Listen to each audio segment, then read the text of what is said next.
Hello and welcome to the Shea Hates Everything Podcast, where we talk about video games, movies, comics, and other shit that matters. My name is Shea, and today I hate not being all that excited about video games. And my name is Kyle, and today I hate E3 2019. Not really. Mine was basically the same. I just needed to find a different way to say it. Yeah. So, this is our E3 episode. We are only going to be talking about E3 and E3 related things. So all of the other news, we got another email, all the stuff we've been playing and watching, we will catch up on in the next episode, but we want to dedicate this to all the E3 happenings and our feels about those happenings. And in case you couldn't tell, neither of us were like super pumped up about what's happening at E3. Yeah, we're all right. There are still things that you and I are very excited about, and that's how we're going to end the pod, is kind of talking about the things, like the good takeaways. We're going to try not to be super negative, despite the title of the podcast. Because Don't make a promise you can't keep. I know. People like video games of all sorts, all shapes and sizes, and we don't want to harsh your mellow. We don't want to yuck your yum. Yeah. Which I hate that phrase, by the way, but thought it was pertinent. Never heard it. Also hate it. It's awful. It is disgusting and terrible, but I hear it a lot. Okay. Don't yuck someone's yum. Like, come on, guys. Let's. That is so gross. Okay. So we're going to be walking through just the big press conferences, as well as catching up on a couple of things that were not really at the shows, or press conferences, but were on the show floor that we saw some gameplay, etc. from. And then, like Kyle said, we're going to do like a final recap to get excited and say, here are all the things that we thought were the coolest. So we're just going to kind of run through things in order. Before we jump in, I do want to say, because we didn't talk about it on the last podcast, happy birthday, Kyle. It was Kyle's birthday in between the last podcast and this podcast. I turned 27, which is like, it's nothing. It doesn't matter. Yeah. So, I mean, you've already been here, but like I feel like age 25 is the last birthday where like it's meaningful. 26, because then you can rent a car. I thought that was 25. I think it's 26. Well, whatever that is. But yes, that was the point, is the last birthday that like something meaningful happens. And literally every birthday from here on out sucks. Yeah. Because you're either just a year older and who gives a shit, or you're hitting a milestone like turning 30 or 40 or 50, and that's always terrible. Right. That's so like every dramatically older. From now, it is always awful. Yeah. I'm 31. I've had many who gives a shit birthdays, as well as the big 3-0 being, oh fuck, I am old. This is terrible. Just like E3 2019. No. Also, I will just say real quick, I bought a car. It was not for my birthday. It was for my wife. For your birthday. Very close to my birthday. For my birthday, I bought my wife a car. Yeah. We traded in her truck and got a Chevy Equinox, and she very much enjoys it. So it's nice. That's actually what... Okay, so the wife and I are going to go on our honeymoon next week, finally, since we have time. And just a little bit of house cleaning. We are going to be... On our way down, we're going to spend the night at your place. And then we're going to hit our hotel. We're going to Universal Studios in Orlando and Disney. And that's kind of where we're going for a honeymoon. And then on the way back up, we're going to spend the night with you one more time and then go the rest of the way up. And so we're going to drive our new car. Nice. We have decided. Because we had the option of driving one of her parents' cars. And while it gets great gas mileage, it does not have cruise control. That is important. I don't know if like a 16-hour drive. Yeah, I don't know if I can do that. So we're going to take our nice new car and, nice new used car. And hopefully it doesn't explode on us. It's the true test. That's like the hottest part of this trip. Like the biggest news of this trip is you're driving your new car. Yeah. It's not that like you're going to Harry Potter World. Nah. It's not that you're meeting your niece for the first time. It's that you're driving your new car. That's the thing that is really important for us to focus on. Well, like you're going to show me this baby thing that you made, and then I get to show you the car. Right, yeah. Essentially the same thing. Right. In fact, the car is even more, because you picked out the car. Like, I didn't pick out my daughter. True. Like, it just kind of... I did get to pick my car. Our car. Awesome. Her car. Loving this already. Let's talk about video E3. games. Yes. Okay, so EA is first. They did not do a traditional press conference, but they had their EA Play event that ran for a couple of days over the weekend. And they showed off plenty of things and, sort of announced some things. The biggest of which being Star Wars Jedi Fallen Order. We finally got some actual gameplay in trailers and demos, etc. for the game. My initial reaction was that this, Star Wars 1313 was a thing, and it felt very much like, let's take Star Wars and adapt the Uncharted formula to this. Yeah. And that seemed awesome. Like, it seemed fairly linear, a lot of, like, action platforming, some puzzle solving, third-person cover shooter, blah, blah, blah. This obviously is different because you're playing a Jedi, but it still feels, in what we saw, still feels relatively Uncharted. It still felt fairly linear, narrative, story-driven. It also felt very Force Unleashed to me. Like, it just like a toned down version of that, where it's not as over the top with powers, but all the powers are basically the same. Like, oh, you throw your lightsaber. Oh, you force push guys. Oh, you have telekinesis. Like, it didn't really seem to be doing anything new. Yeah. I also it seems like Uncharted, but it's like they captured like the movement and the feel and the fidelity of an Uncharted game, but they didn't manage to capture like the magic of the personality of Uncharted, and so it just feels a little bland from what we've seen so far. Super bland to me. Like, the main character seemed who gives a shit. Yeah, and just like everything about the way he was walking, and this is one little vertical slice that we saw, but everything about it just didn't have Star Wars magic to it. Right. However, after hearing about people that saw behind closed doors demos, in particular the folks at Giant Bomb talking about what they saw, what was presented to the public is not the game. Because hearing other people talk about it describe this as far more being like Metroidvania inspired, and the combat feeling more Dark Souls inspired. Right. And not that level of difficulty, but it has depth to it. It has strategy to it. You're not just running around mashing force and lightsaber buttons. Right, like each enemy has like sort of like a stagger bar. Like, you can stagger them, and that opens them up for like a finishing blow kind of a move. And like the combat seems to be a little more deliberate. Like, if you're going to swing your lightsaber, you're swinging your lightsaber and you're committing to the movement a little bit. In a way, like, where there isn't as much animation canceling as there is in like Force Unleashed. It's a little less arcadey.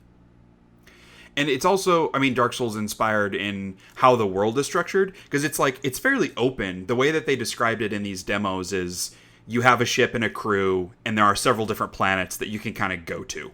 And you'll need to go back and forth between them, because that's where the Metroidvania thing comes in. Like, your robot buddy gets new abilities that opens up new areas that you can't access the first time around. Yeah, that's something that I don't like about Metroidvania games, is like having to keep track of the places that you can now go once you unlock a new ability. But if they tie it into the narrative, if they weave it into the narrative, like, oh, now there's this thing that we can do, like, we need to go back and like go here on this planet or whatever, that's less of an issue for me. Because if they tie it into the narrative, then there's zero issue with me remembering where to use these new abilities.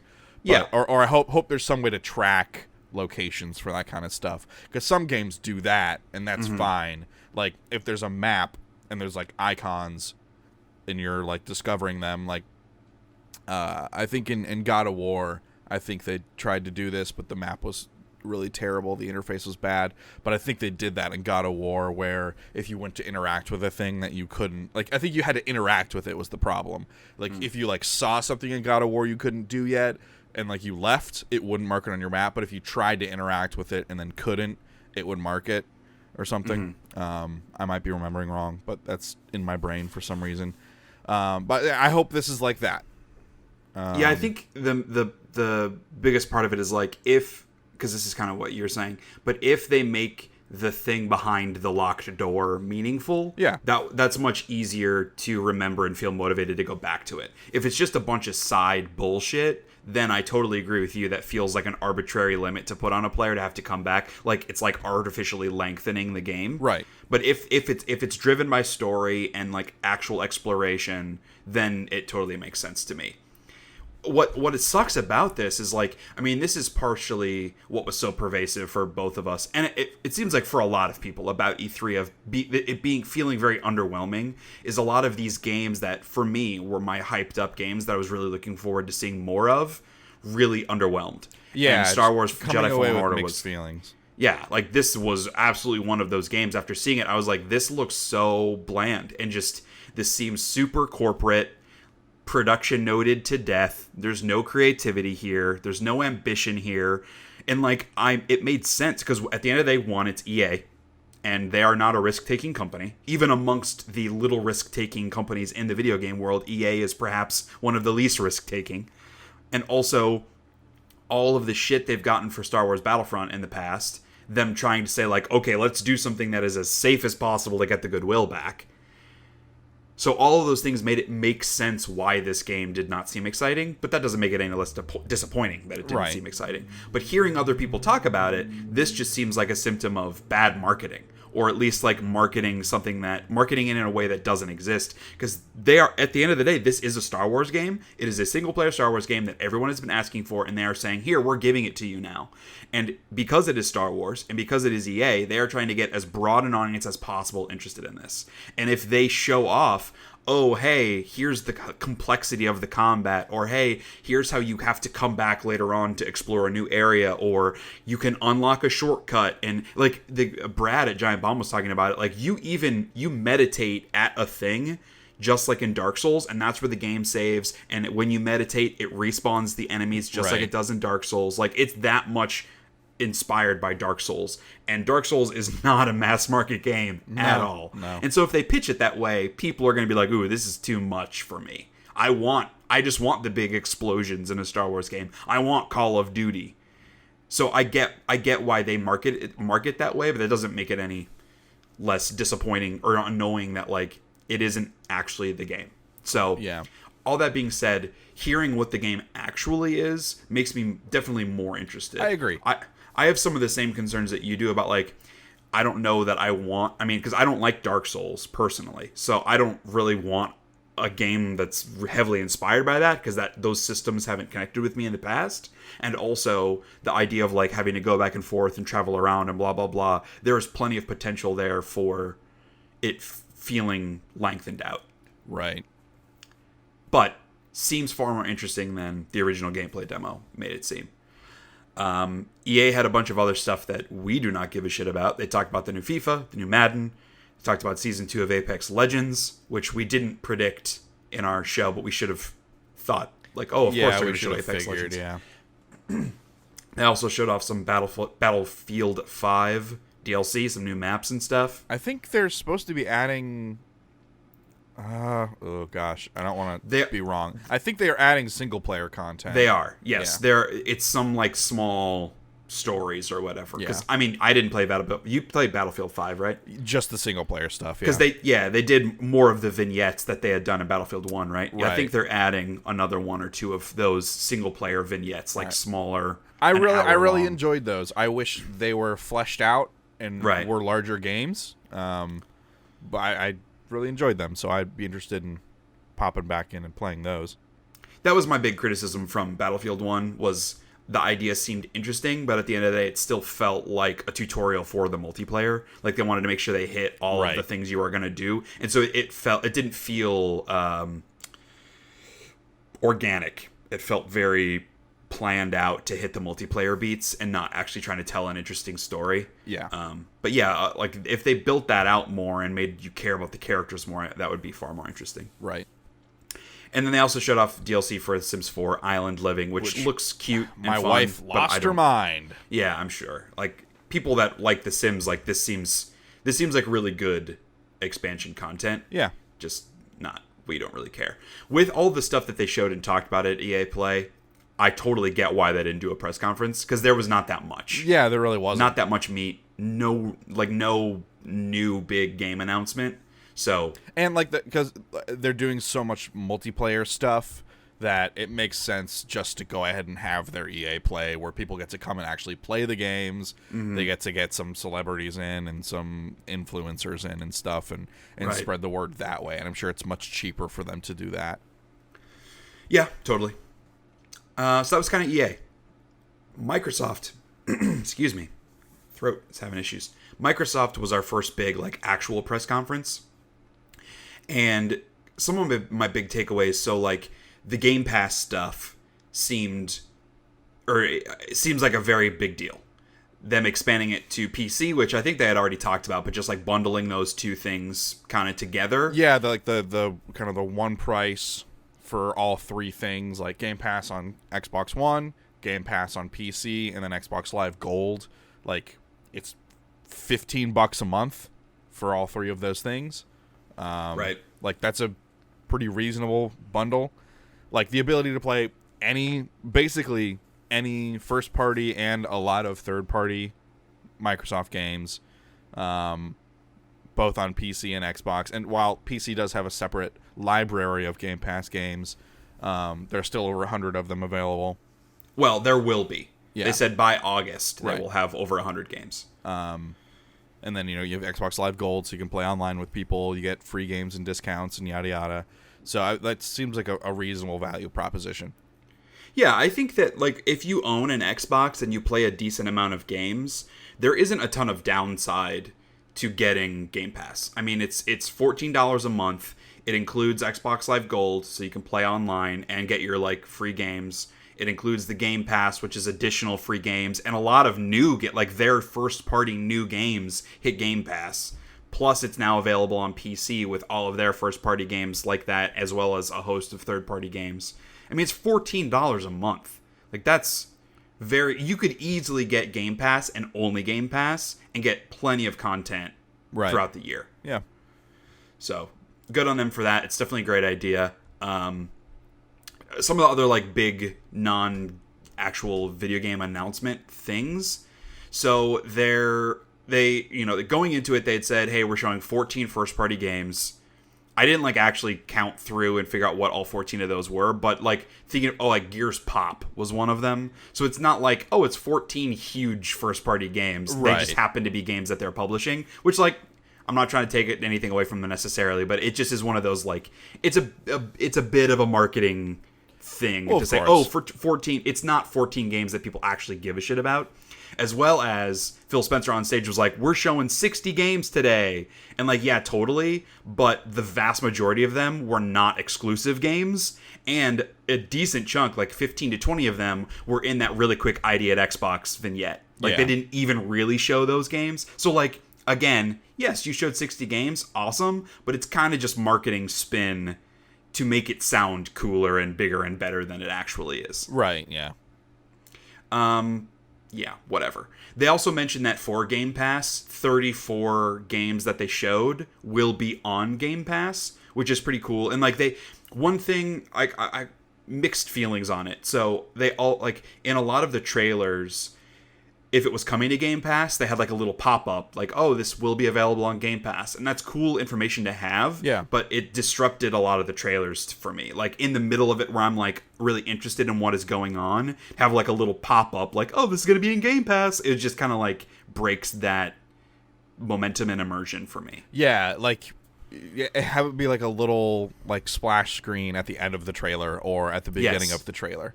Totally. And I feel one of the reasons they didn't do that is because they continued to do the world exclusive when it fucking isn't. I noticed it less than I have in the past. Last year and, for the past couple of years, it's felt literally every trailer had something world exclusive, first look at this exclusive, not actually exclusive game. So, they definitely seemed to do it less, but it was still there and it was still super annoying. Yeah. So those kinds of things just, take me out of it a little bit. That's something that, despite the weirdness of Sony's press conference last year, that's something that I loved about it was... I mean, granted, goals were different. They were showing mainly 4 games, taking deep dives, demos on those games, but they let the stuff go. You know what I mean? Like, they're like, this is the thing. Like, they let it speak for itself. Yeah, here is the game. They're not popping in to tell you about it while they're just letting you take in the information. And that I enjoy. But all that aside, actual games, kind of running in order of when they showed what they showed. The Outer Worlds. So we just got a new trailer for it. It showed a little bit more of the characters and kind of setting up, at the end of the day, plenty of people hadn't heard about this game yet. So it just felt like, here's what the Outer Worlds is. Right. It is basically Fallout. Yeah. So it wasn't really anything new to glean from that, but at this point, for folks like us, they didn't really need to. And I don't know if they had already announced the release date, but it is October 25th. I wrote down a lot of release dates in here, and I wasn't sure if they were already announced or just reiterations. Right. But, yeah, I'm pretty excited about this game. I am going in with more tempered expectations, given what they have said about it's not as big as a Fallout game. The production value is not as high as a Fallout game. It's not. The scope is much smaller. It's meant for multiple playthroughs, so it's not as long. Like, there's not as much to do. So, like, again, temper those expectations. Like, just, I'm going to play the game and try and enjoy it for what it is. Go in with little expectation. Yeah, I mean, for someone especially that was super underwhelmed and unimpressed by Fallout 76 and wanted that single-player Fallout thing, even just a couple of years later, I'm excited because this will fill that void a little bit. So that should be... Hopefully it isn't janky. That's like the big ask from everyone is please don't be broken the way Bethesda games are. And then we got Ninja Theory's new game, which we had talked about that they had an IP title trademark for Bleeding Edge. Right. That is what the game is called, Bleeding Edge. It is a 4v4 melee game. It seems... It's like very character focused and kind of like over the top cartoony characters in a way that like Overwatch is, but it's more like punk rock heavy metal style to it. Yeah, than like they're future like kind of sci-fi half feel. chasing that dragon. I literally could not be less interested in this game. Oh yeah, of course. I mean, like as soon as they showed it, I was like, okay, yep, they are making one of these. Like it was like Bleeding Edge, and then like the music started, and there's a slow crawl over 4 characters. I was like, oh, it's one of those. I already don't care. Yeah, and this, I know for us, is part of what makes this underwhelmed feeling about E3 is because the kind of games that are popular now are not the kind of games that you and I like. Yes, it is these competitive multiplayer class-based games, these quote-unquote always online co-op shooter games, these battle royale games, things like MOBAs. Like, we just don't give a shit about those genres of games, and not everything needs to be made for us. No. But that is why, by and large, the two of us are like, about a lot of the new stuff. Yeah, because there's just... I mean, that's the way the industry is going, like AAA industry is going. And it's a copycat industry. Yeah. And someone strikes gold with one thing, and then everyone tries to chase that. Right. And the vast majority of the time, it doesn't fucking work. No. So I don't know why they keep getting in this cycle. Right. It's like when Dota 2 and League of Legends became huge, every game was trying to have a MOBA element to it. And guess what? None of them caught on like Dota 2 and League of Legends did. You want to know why? Because those games already had all those players playing them. Yep. If you try to make the same thing that someone else is already playing, why would they leave to come play your thing if they're already getting the same thing with what they're already playing? Like, come on. It's so common sense to me. Yep. And that's how this feels. People that want this kind of game have a million fucking options for this kind of game already. What are you actually doing different? Because it doesn't seem like anything. No. Oh, but it's Melee, Shea. Yeah, I know. So was like fucking For Honor and a bunch of these other fucking games that are already doing this. That's my point. It being Melee isn't different.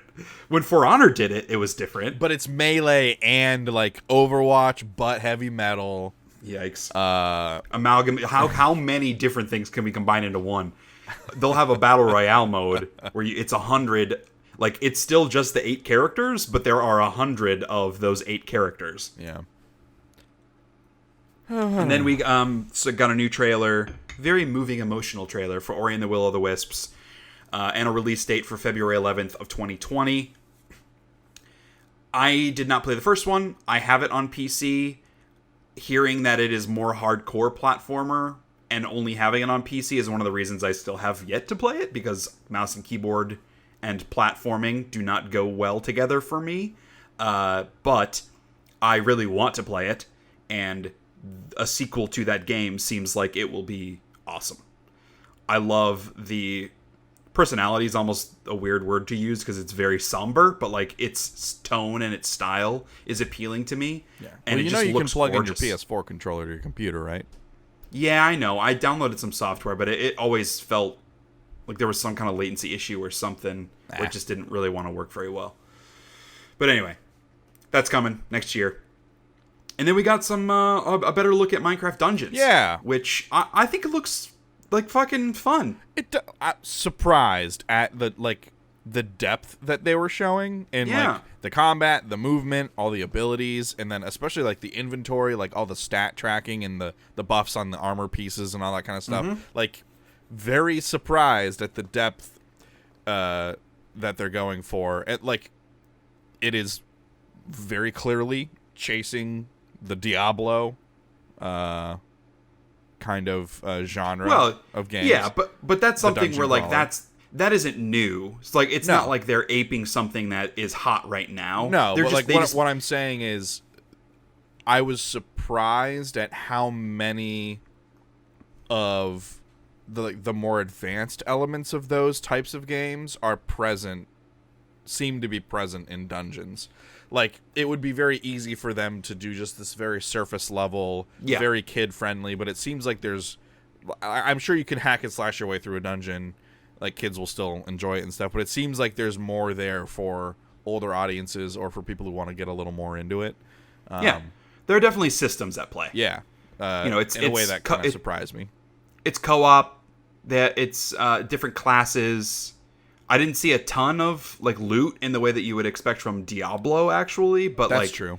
There was some of it, and it just looks like, I mean, though, like the co-op maps that people make in Minecraft are one of the more popular things about Minecraft, and so for Mojang to actually make their own version of that and build an entire game around that kind of thing seems super fucking fun. Yeah.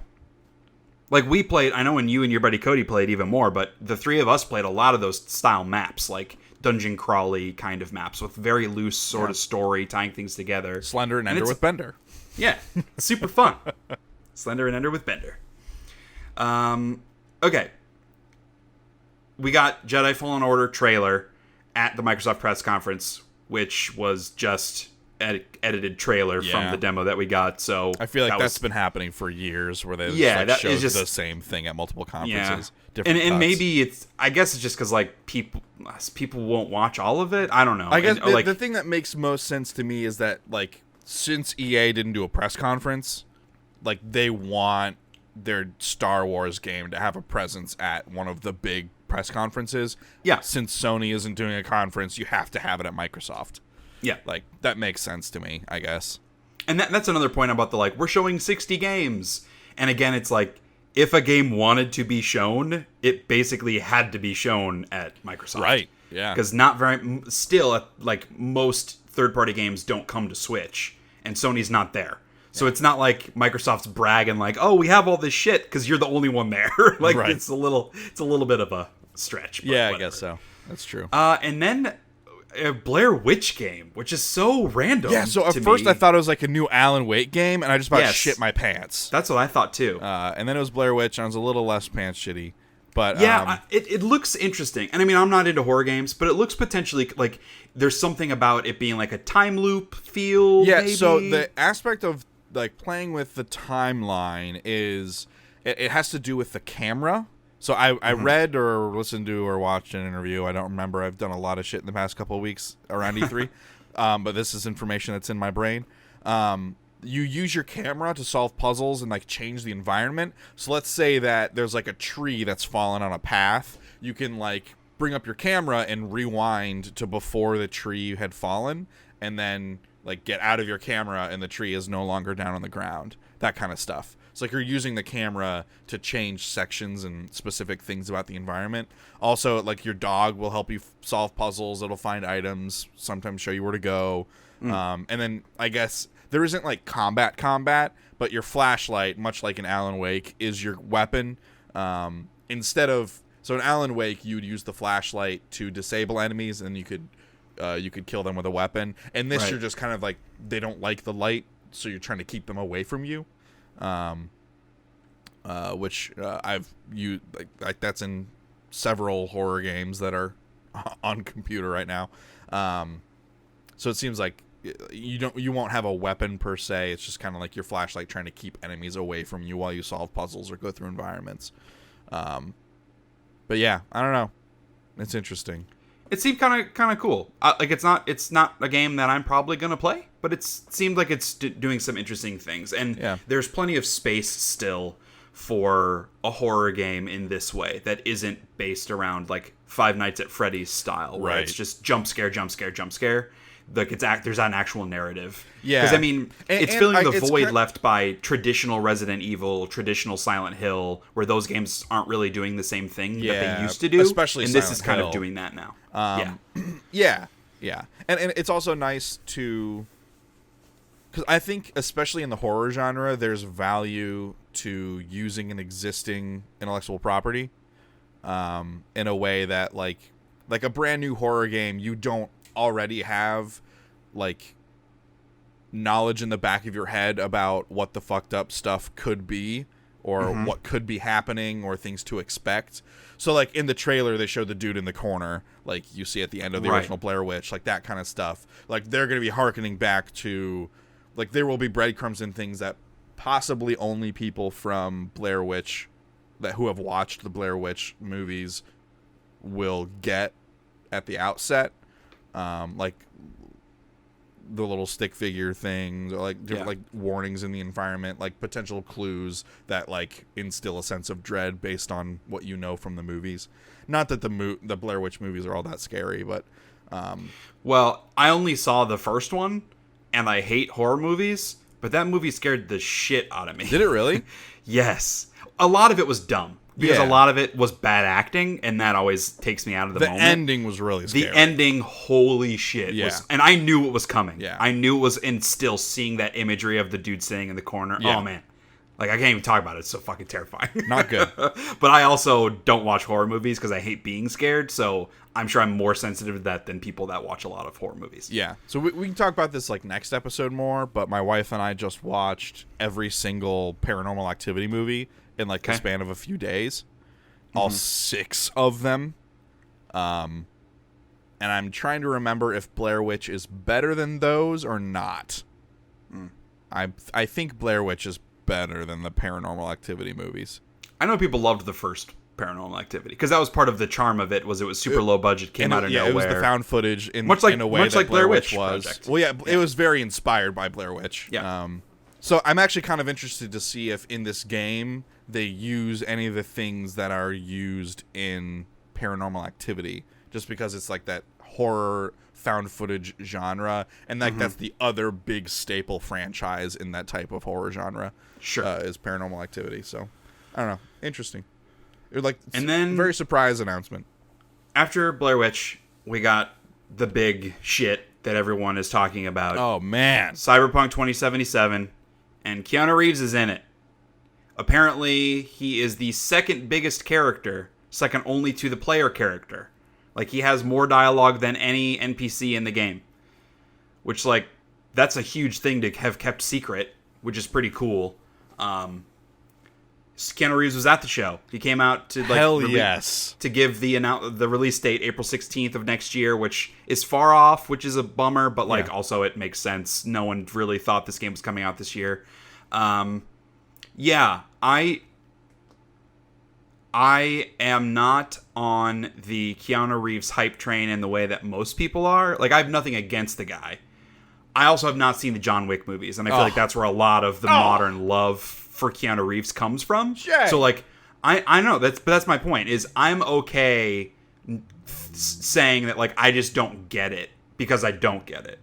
So, like, everyone losing their fucking minds that Keanu Reeves is in this game. I'm like, yeah, dude. He's just another guy. But like, he's a cool ass dude. He seems cool. He likes anime. I'm not saying he doesn't seem cool. He is also weird as hell. Yeah. So, really quick, side story, I do a monthly customer email newsletter for work, and I theme them every month.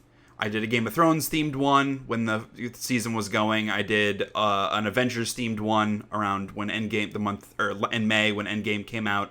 And this month, because I hear all this shit, I did a Keanu Reeves themed one. Nice. And not being the biggest Keanu Reeves hype man, it was a little hard for me to like put stuff together. But as part of this, I did a lot of research on like Keanu Reeves quotes, because I wanted to find things to pull from, both from movie lines and from him as a person quotes. Okay. Him as a person, like, that dude is so fucking weird. Yeah. And like it's one of those, when he says things, and I think it's because everybody is obsessed with him, but like he says something that is nonsense and people are like, oh my god, he's so deep, and that like annoys the hell out of me, because he's just like, he's saying nonsense. He's not some like prognosticator, like this. Give me an example. Whatever. I would have to pull up the article, but I found multiple articles of like 35 meaningful Keanu Reeves quotes to get you out of your depression. And it's like, dogs, right? Like, that's like one of the quotes. Like, dogs are great because they're your friend. And like, oh my god, yeah, like, let's analyze that and talk about how that's so meaningful and what that means to you.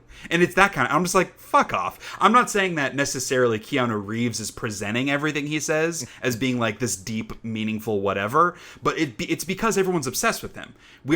He has become this like on a pedestal person where now he can do no wrong. And I'm not saying I'm hoping for this. I'm waiting for the inevitable one small tiny thing from his past that he said something that could be interpreted as being racist, or like an ex-girlfriend comes out and is like, yeah, he called me a bitch once, and then everyone fucking turns on the guy. I'm just waiting for that, because it literally happens for every single celebrity and there's no avoiding it. I don't know, man. Keanu's I don't want that to happen. Really cool dude. And people really like Keanu Reeves. But that's my point. The higher we lift them up, the greater the fall. Not in that kind of a way, though. Like, I mean, some people do, but like general public, people are like, yeah, that's a weird dude. But like the public encounter stories that I have heard of, he's just like a really cool, down to earth dude. Sure, just like up for whatever. He's up for whatever. Like he has this comic shop that he always goes to, where he like goes and buys comics or like whatever, and he always calls before he goes. He's like, "Hey, this is Mr. Reeves. I just want you to know I'm going to be coming in today, and if you could go ahead and have this stuff like ready for me, I'll pop in, walk around, talk for a bit, and then be on my way." So he like always calls to warn them, so like they're prepared, so like people don't like swarm in or whatever, or like if they have a friend who wants to come meet him, they can call their friend real quick and have them come meet him. He's just like a really nice dude and like considerate and thoughtful. I'm not disagreeing with any of that. He is very charitable.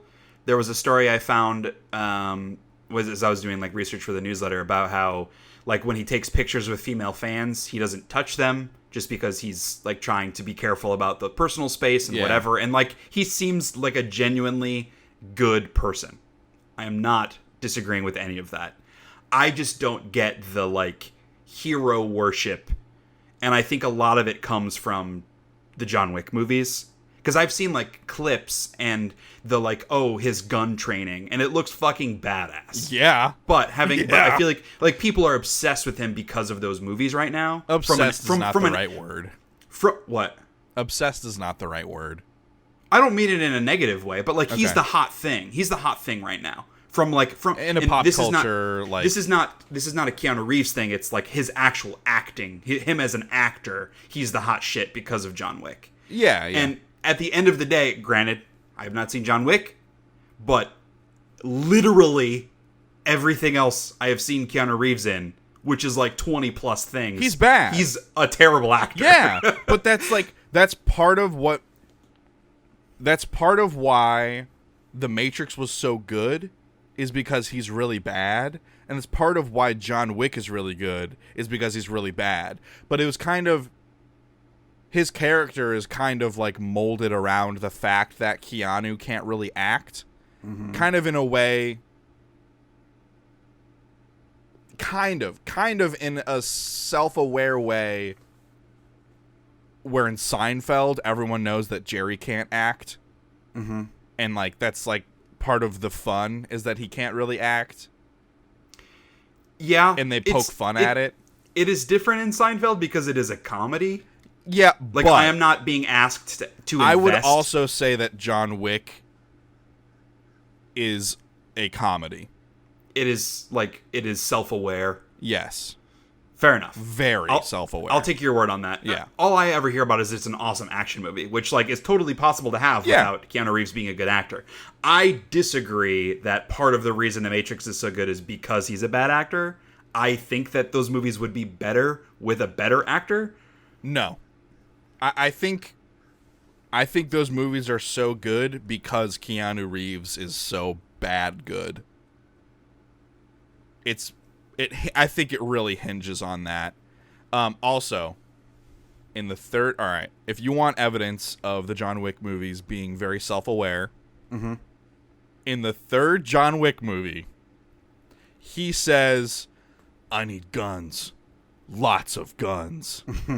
Which he fucking says in The Matrix! Right. He says a Matrix quote in the third John Wick movie! Fair enough. Specific to Cyberpunk. Anyways. I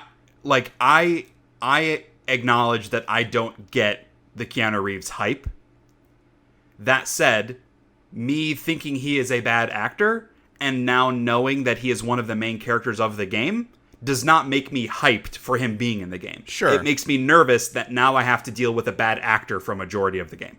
That is all of that to lead to this point. Yeah. It does not make me hyped, it makes me nervous. Yeah, and when I say that Keanu's a bad actor, I mean like he can do one thing really well, and it's the thing that they have him do in John Wick. It's like the very like aloof. Aloof is a good word, but not aloof in an intentional way. Aloof in a way in which like social skills are not this character's forte. Or like he's been through some really bad shit, so his social skills are bad because of it. Like he's constantly dealing with some shit. So if they play into that, if they're playing to his strength there, I think he will be great. But this does very much feel like he's hot right now, so we gotta get it. And it might not...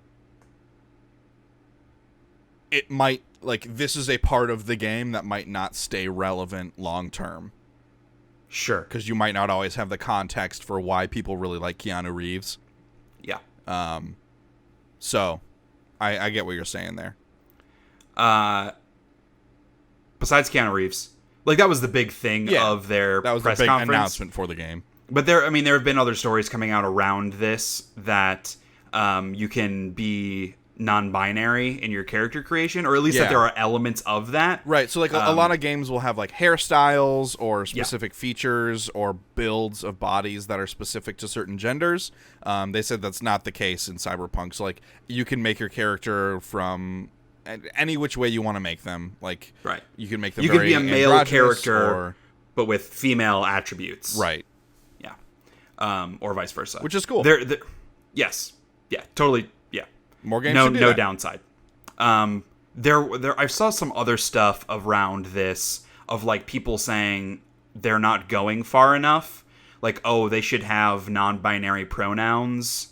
Like, you should be able to actually play a non-binary character and be referenced as such. And like people kind of complaining that they're not going far enough.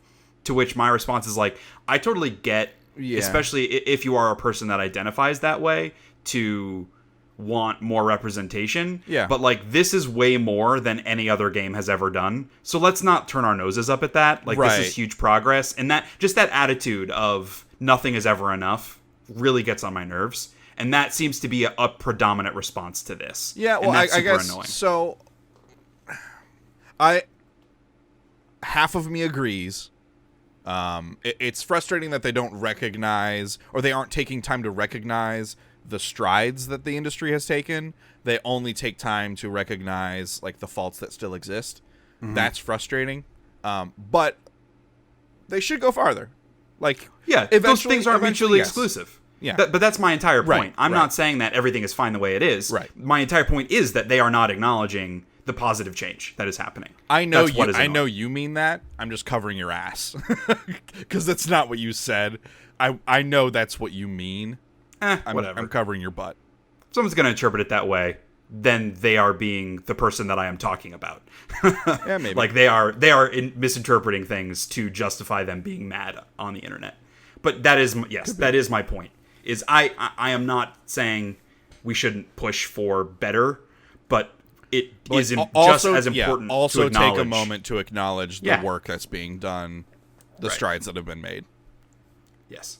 Because like are you saying that, not you, but like Infinite You, are you saying the same thing about every other game that comes out, that you are mad that it doesn't have pronouns? No. You're only bringing it up about Cyberpunk because they're taking a step in the right direction instead of 5 steps in the right direction. Right. Whatever. Cyberpunk continues to look awesome. Yeah. I still, as a cynic, am like, I just cannot buy that they're going to be able to pull everything off the way they are trying to pull everything off. They pulled it off with The Witcher, man. They pulled that game off in yes, spades. But I will also say The Witcher, for me, was not fun to play whatsoever. I hated the combat in that game, so all of the other cool stuff I didn't see because I didn't want to play it. Much like Red Dead Redemption 2. I think it's a better playing game than Red Dead Redemption 2. Yeah. But both those games I put in the same bucket of like what they do from a story and character and narrative perspective. Holy shit, amazing. Graphically, awesome. But like, they're not fun to play, and therefore I'm not going to play them. So I hope that this game is actually fun to play. Yeah, it and seems not like just this another game one has a of lot those. more options in terms of how you can play than a game like The Witcher does, just by virtue of the technology involved. Yes, but that doesn't necessarily mean it's going to play well. It doesn't. And the fact that they have not made a first-person shooter before, But it this could go sideways in a lot of ways. Shay. What? Yes, but glass half full. There are more opportunities for them to have systems that you enjoy interacting with, or a gameplay that you enjoy interacting with. It looks awesome. I just don't want to get overwhelmed with hype, and I want to temper expectations because that's how you think that's possible for you anymore. What? To get overwhelmed with hype for something. But that's my point. I used to do that, and then I'd get really disappointed. Yeah. And I'm trying to not get really disappointed as much anymore. Yeah. Like it because would be it hurts. Yes, it sucks.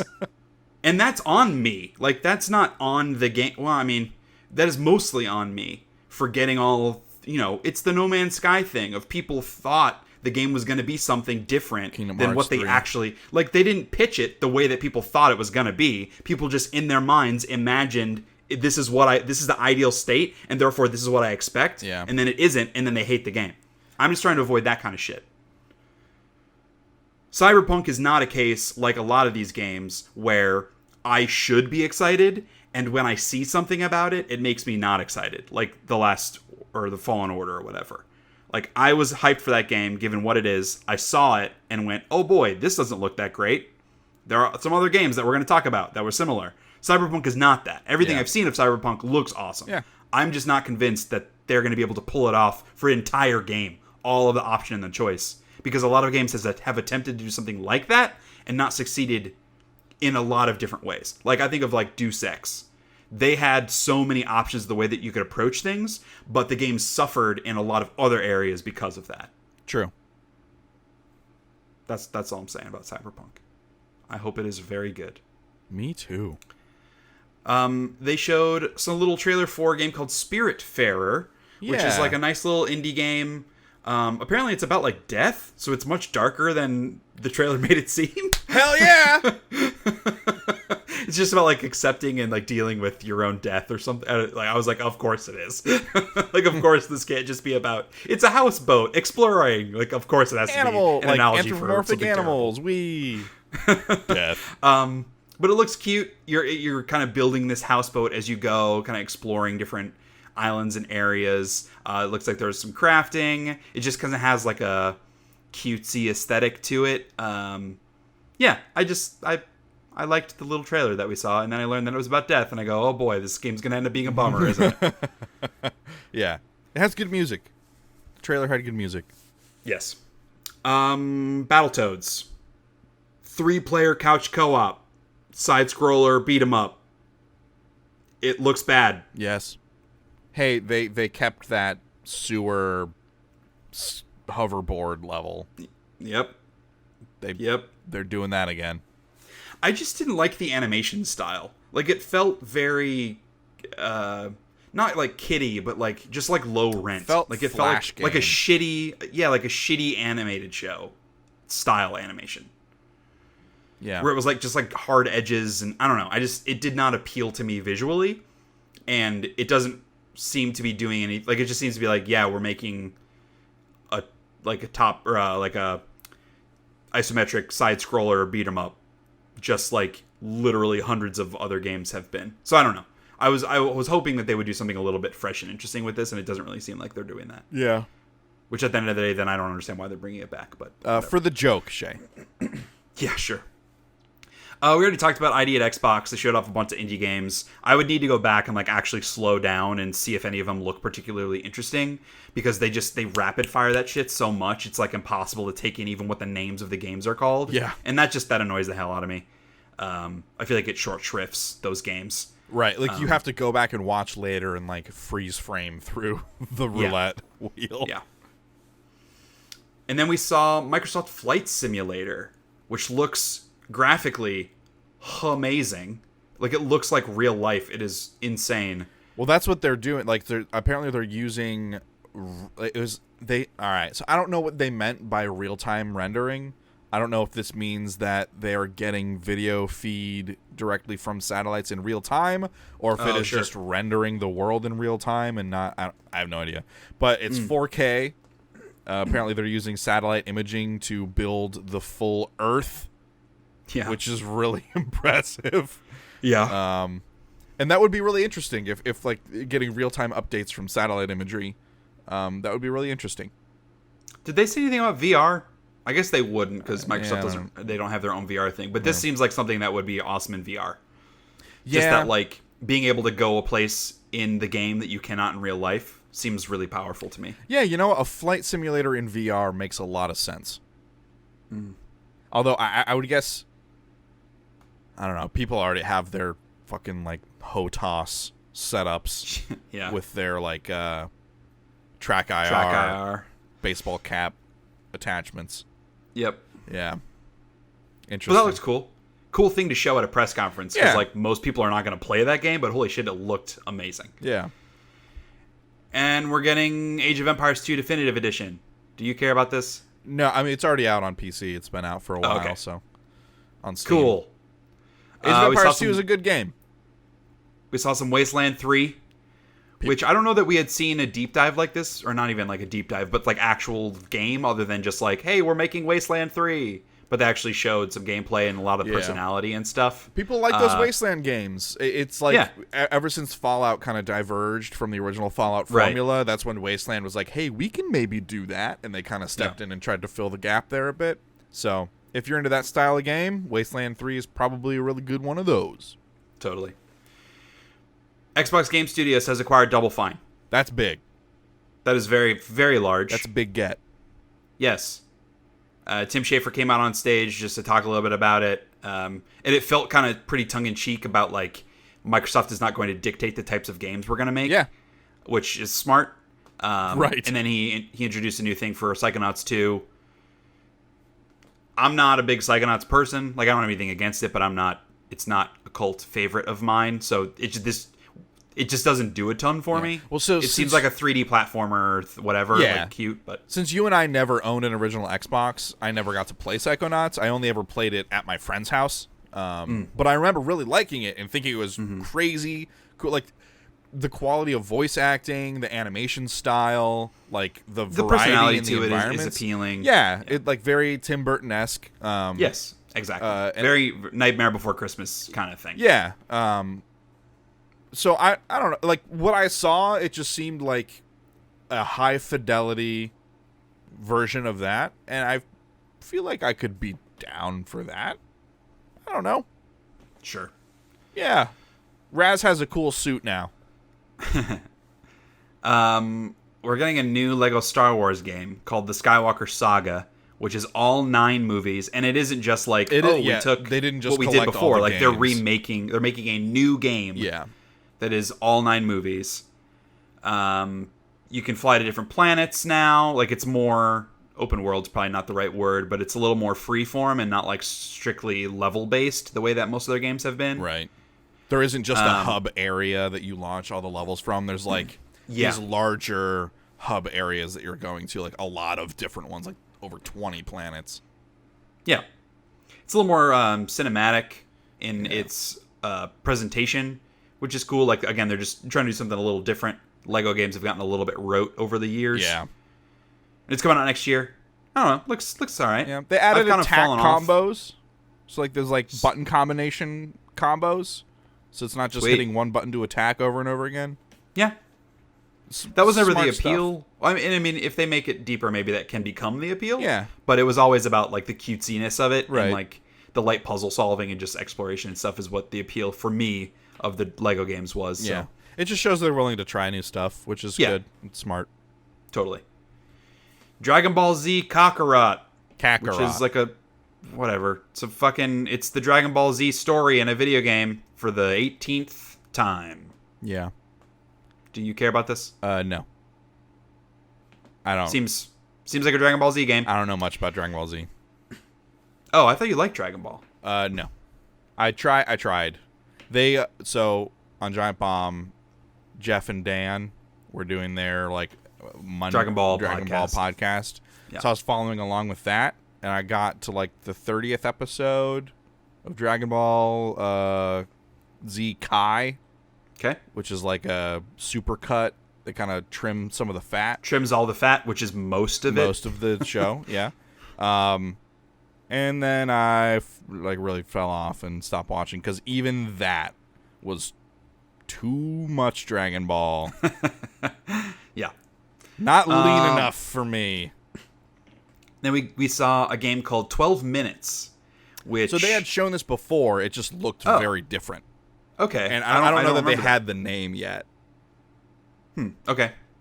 It is like a top-down puzzle game. It's like time loop where you're experiencing the same things. And you're trying to, change events to get to the outcome that you need to get.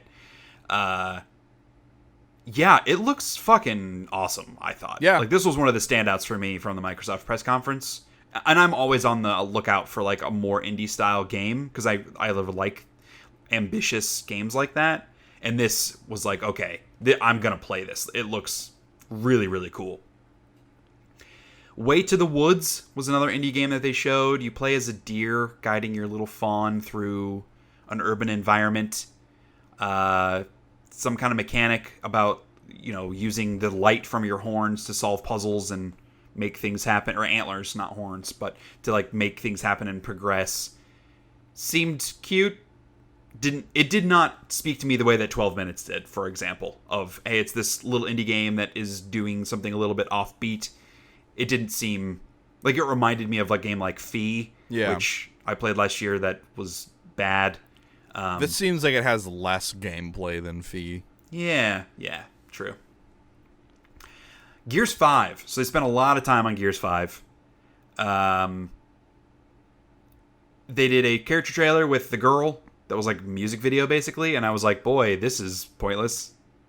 So, I played Gears 4. Mm-hmm. I think she is the daughter of that Hive Queen lady. Oh, I thought she was the main dude's daughter. Like the main guy from the Gears series. No. Oh. Because her name's Kate, right? I don't know, man. She has some blood relation to the Hive dudes. Is it the Hive? No. Sure. It's something else, I think. Well, maybe it's Hive. But she has some blood relation to, like, she has, like, mixed blood or something. And so she's, like, trying to fight off the influence of that. Okay. So she is having a battle of the blood that she is bound to. Bound by blood. Yeah, Gears 5, Bound by Blood. Yep. Comes out September 10th. I kind of like Gears. I feel have like nothing I against, shouldn't because it's. I have nothing against Gears.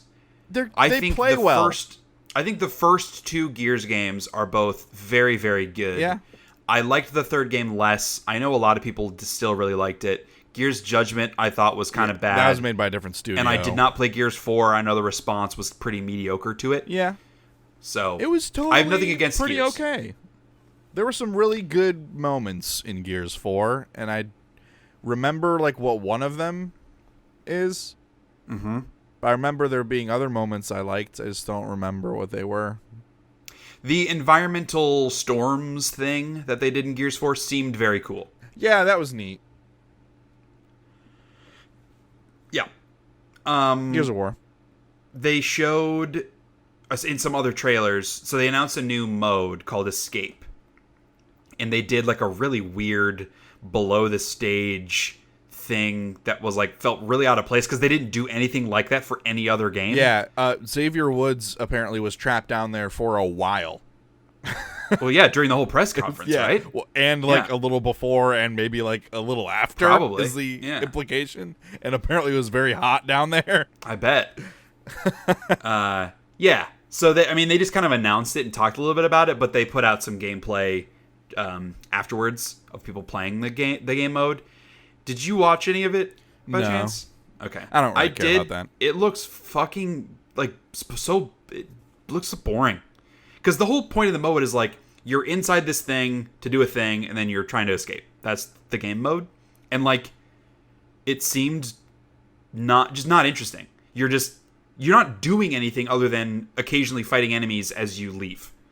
And it's just like a couple little combat encounters, and then you get to the extraction zone, and it feels very much like the extraction from the Mass Effect 3 multiplayer. Yeah. Where like waves of enemies just keep fucking coming at you, and you just have to wait there until the ship comes to save you. And it just looked bad. So, but there are like classes and stuff. Yeah. I bet that campaign will be pretty good. That's what I'll play. Sure. They're doing a Terminator character pack? Yeah, which is Terminator weird. showed up a couple times during E3 in a weird way. Very weird. I know they're doing the new movie with Schwarzenegger, but still, why Terminator and Gears of War? I don't get it. Maybe there's some kind of canonical reason that makes sense. No, it doesn't. But probably not. Yeah. New Xbox Elite controller.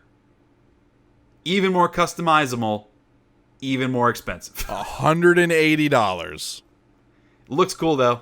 If you have the money and you care. Apparently, it will be forward compat with Xbox. We're not there yet, Kyle. That didn't happen about yet. later. That did not happen. We'll talk about that in a little bit. Dying Light 2, starring Troy Baker. So it is actually Troy Baker confirmed? Oh no. It sounds sounded a lot exactly like him. I'm kind of wondering if they got sounded like Troy Baker. That seems hard to do and like get away with that. Nah. I'm looking up Dying Light 2 on IMDb to see who is listed as the actor. It is not Troy Baker. Yeah, they got sounded like Troy Baker. That's what I thought. It was a guy named Jonah Scott. I'm less interested in this game. Why? I'm just kidding. All right. Frankly, hooray, other voice actors get work, but freaking damn it, why does there have to be another dude who sounds like fucking Troy Baker? Troy Baker's in goddamn every game. He is in every game. Why do we need another person that sounds like Troy Baker? Yep. Every protagonist has the same voice now. Because Troy Baker is in every game, he gets paid more. And not everyone wants to pay for Troy Baker. So give it to someone else who sounds different. But they want him to sound like Troy Baker. They just don't want to pay Troy Baker. But I don't want to play another game with a fucking Troy Baker voice. I feel like I've been playing the same video game for 7 years. Yeah. I feel like I've played as the same character for 7 years. I want to give Troy Baker credit. Okay. He's really good. I love Nolan North. Nolan North does one voice, and it's a great voice, but he does one voice. No, remember in Last of Us, he played the villain guy, and it's a totally different voice. You're right. And 90% of the time. And Troy Baker played Joel, which was a totally different voice, too. My point is, 90% of the time, Nolan North does one voice. Yeah. And it's a very good voice, but he 90% of the time does one voice. But he's Troy not Baker, in every game. I think Troy Baker, he was at one point, though. When Uncharted was big, he was in fucking everything. But my point is that Troy Baker, I think, has shown a lot more range in his character. But no one's using it. He does a lot of the Troy Baker A voice. Right. But The Last of Us was his biggest thing when he was on the scene. Yeah. And that was not his A voice. Right. Compared to Nolan North, who was Nathan Drake, that's Nolan North's A voice. Joel was not Troy Baker's normal A voice. Right. I'm not disagreeing that Troy Baker is probably in too many things doing his A voice, but I at least want to give the guy credit because he has shown a lot of different range. Like him playing the Joker. Yeah, I guess I should say my problem is not with Troy Baker. It's that I feel like so many characters in the games that I've played in like the past 6 or 7 years have sounded the same. That's the problem. Yes. It's not that it's Troy Baker, and it's not that it's his voice in particular. It's that those characters sound the same, and I have trouble separating them in my brain. Yes. I personally would take a bunch of games starring Troy Baker than a bunch of games starring actors that aren't as good as Troy Baker. Sure. But that's me.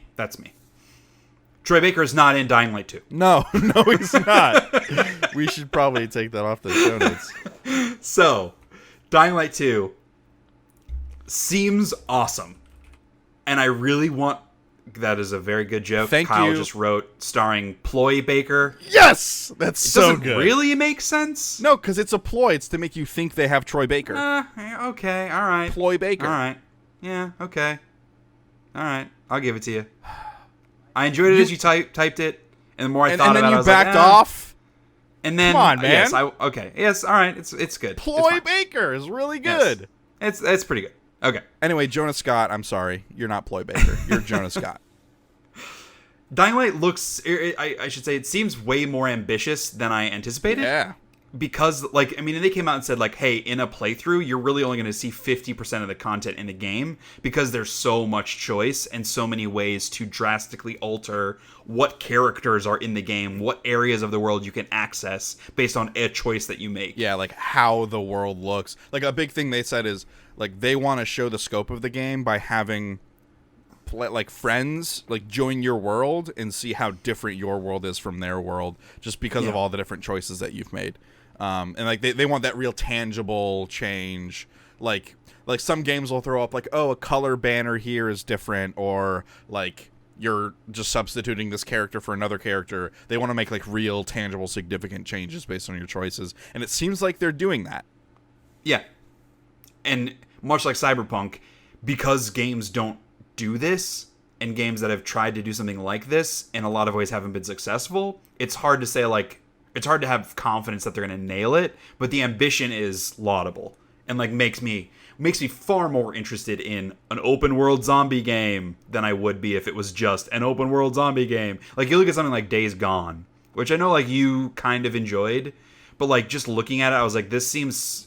Who fucking cares? Yeah. Every single second of the game, I was who cares? And this at least seems to be doing something interesting. And makes me want to play the first game to, get into the world. The first Dying Light is very good. Yeah, and I've heard, and, especially the parkour and stuff, I've heard that it's really, really cool. It's very good co-op. Okay. Are you saying that you'll play Dying Light with me? Hell yeah, I will. All right, that game's cool. very That's good. Your main character, Aiden, is infected, which I think is interesting, and I'm curious to see if there are gameplay systems around that, where you can cloak yourself around zombies, or if the nighttime affects you in a certain way, it does the zombie that. I will be interested to see how they kind of play with that. Yeah. And I'm sure it'll be a big narrative piece. Comes out next spring, so no 2019. Spring 2020 this is the kind of game stacked. Where, say it again. Spring 2020 is stacked. Yeah. I'm sure stuff will get delayed, especially games like this that don't even have an actual date to it. Yeah. But also, spring tends to be pretty stacked because it's the end of the fiscal year. And so True. a lot of games end up coming out in March that probably should not. I have heard rumors that The Last of Us Part 2 is going to be releasing in March. Well, yeah, it was supposed to come out this year. I heard it got pushed to February, I thought. They haven't put out they never put out an actual date for The Last of Us. That was like the Jason Schreier rumor, I thought. Okay. I did not see that. The rumor that I heard was that it was going to come out in March. And when a game is announced as coming out in March, it's immediately a red flag for me. Because that's typically when a game like Mass Effect Andromeda comes out in March, because they're just trying to shit that thing out to make as much money as they can in the fiscal year. So, okay, that's Dying Light 2. Seems cool. Forza Horizon 4 is getting Lego DLC cars and tracks and stuff. Seems really weird and cute, I guess. As it was happening, they had like it's a car on stage, and I was actually typing in the show notes like, are you fucking serious? Still, we're doing this thing with having a real car on stage? I felt the same way. And then they totally twisted it on me because it was a Lego McLaren. And I was like, okay, all right. You guys know that this is dumb, and you're making a joke about it. Good on you. Appreciate that. Yeah. Gears Pop. It's a mobile game. Looks bad. I don't know. It's Clash Royale with pop figures and Gears. Yeah, so, I feel like I described it well. Yeah. It looks bad. Yeah, it looks bad. State of Decay 2 is getting DLC with 2 new stories, some new weapons. It's called Heartland. I didn't play State of Decay. Did you play it? I did play State of Decay 2. I played a little bit of the first one as well. I did not get very far into. I found that like there were too many systems at play, and I didn't feel like I was in control the way I wanted to be. The structure of it, it's a lot of like managing your people's emotional states, right, and all that. Like I had a handle on the materials and like the supplies and stuff. It was like all these assholes that were in my camp that were just being shitty because of a descriptor on their character card. Okay. It was very obnoxious. The structure of the game seemed weird to me. Of like it had different stories, and each story was like a map.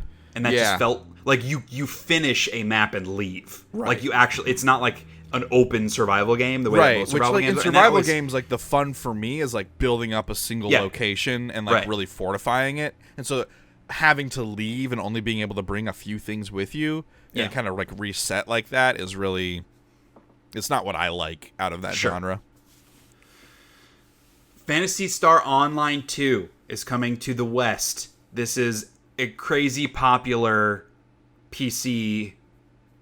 Is it an MMO? Or it's an MMO. It's just like, okay, it's an MMO. MMORPG. I know Jeff Gersman is a big fan from Giant Bomb. He loves Phantasy Star Online. Yeah. I'm sure he's pretty psyched. That first one was very popular, like, globally. And I guess Phantasy Star Online 2, like, you can play it. Like, there are fan translations of the MMO, like, that people are actively updating and creating.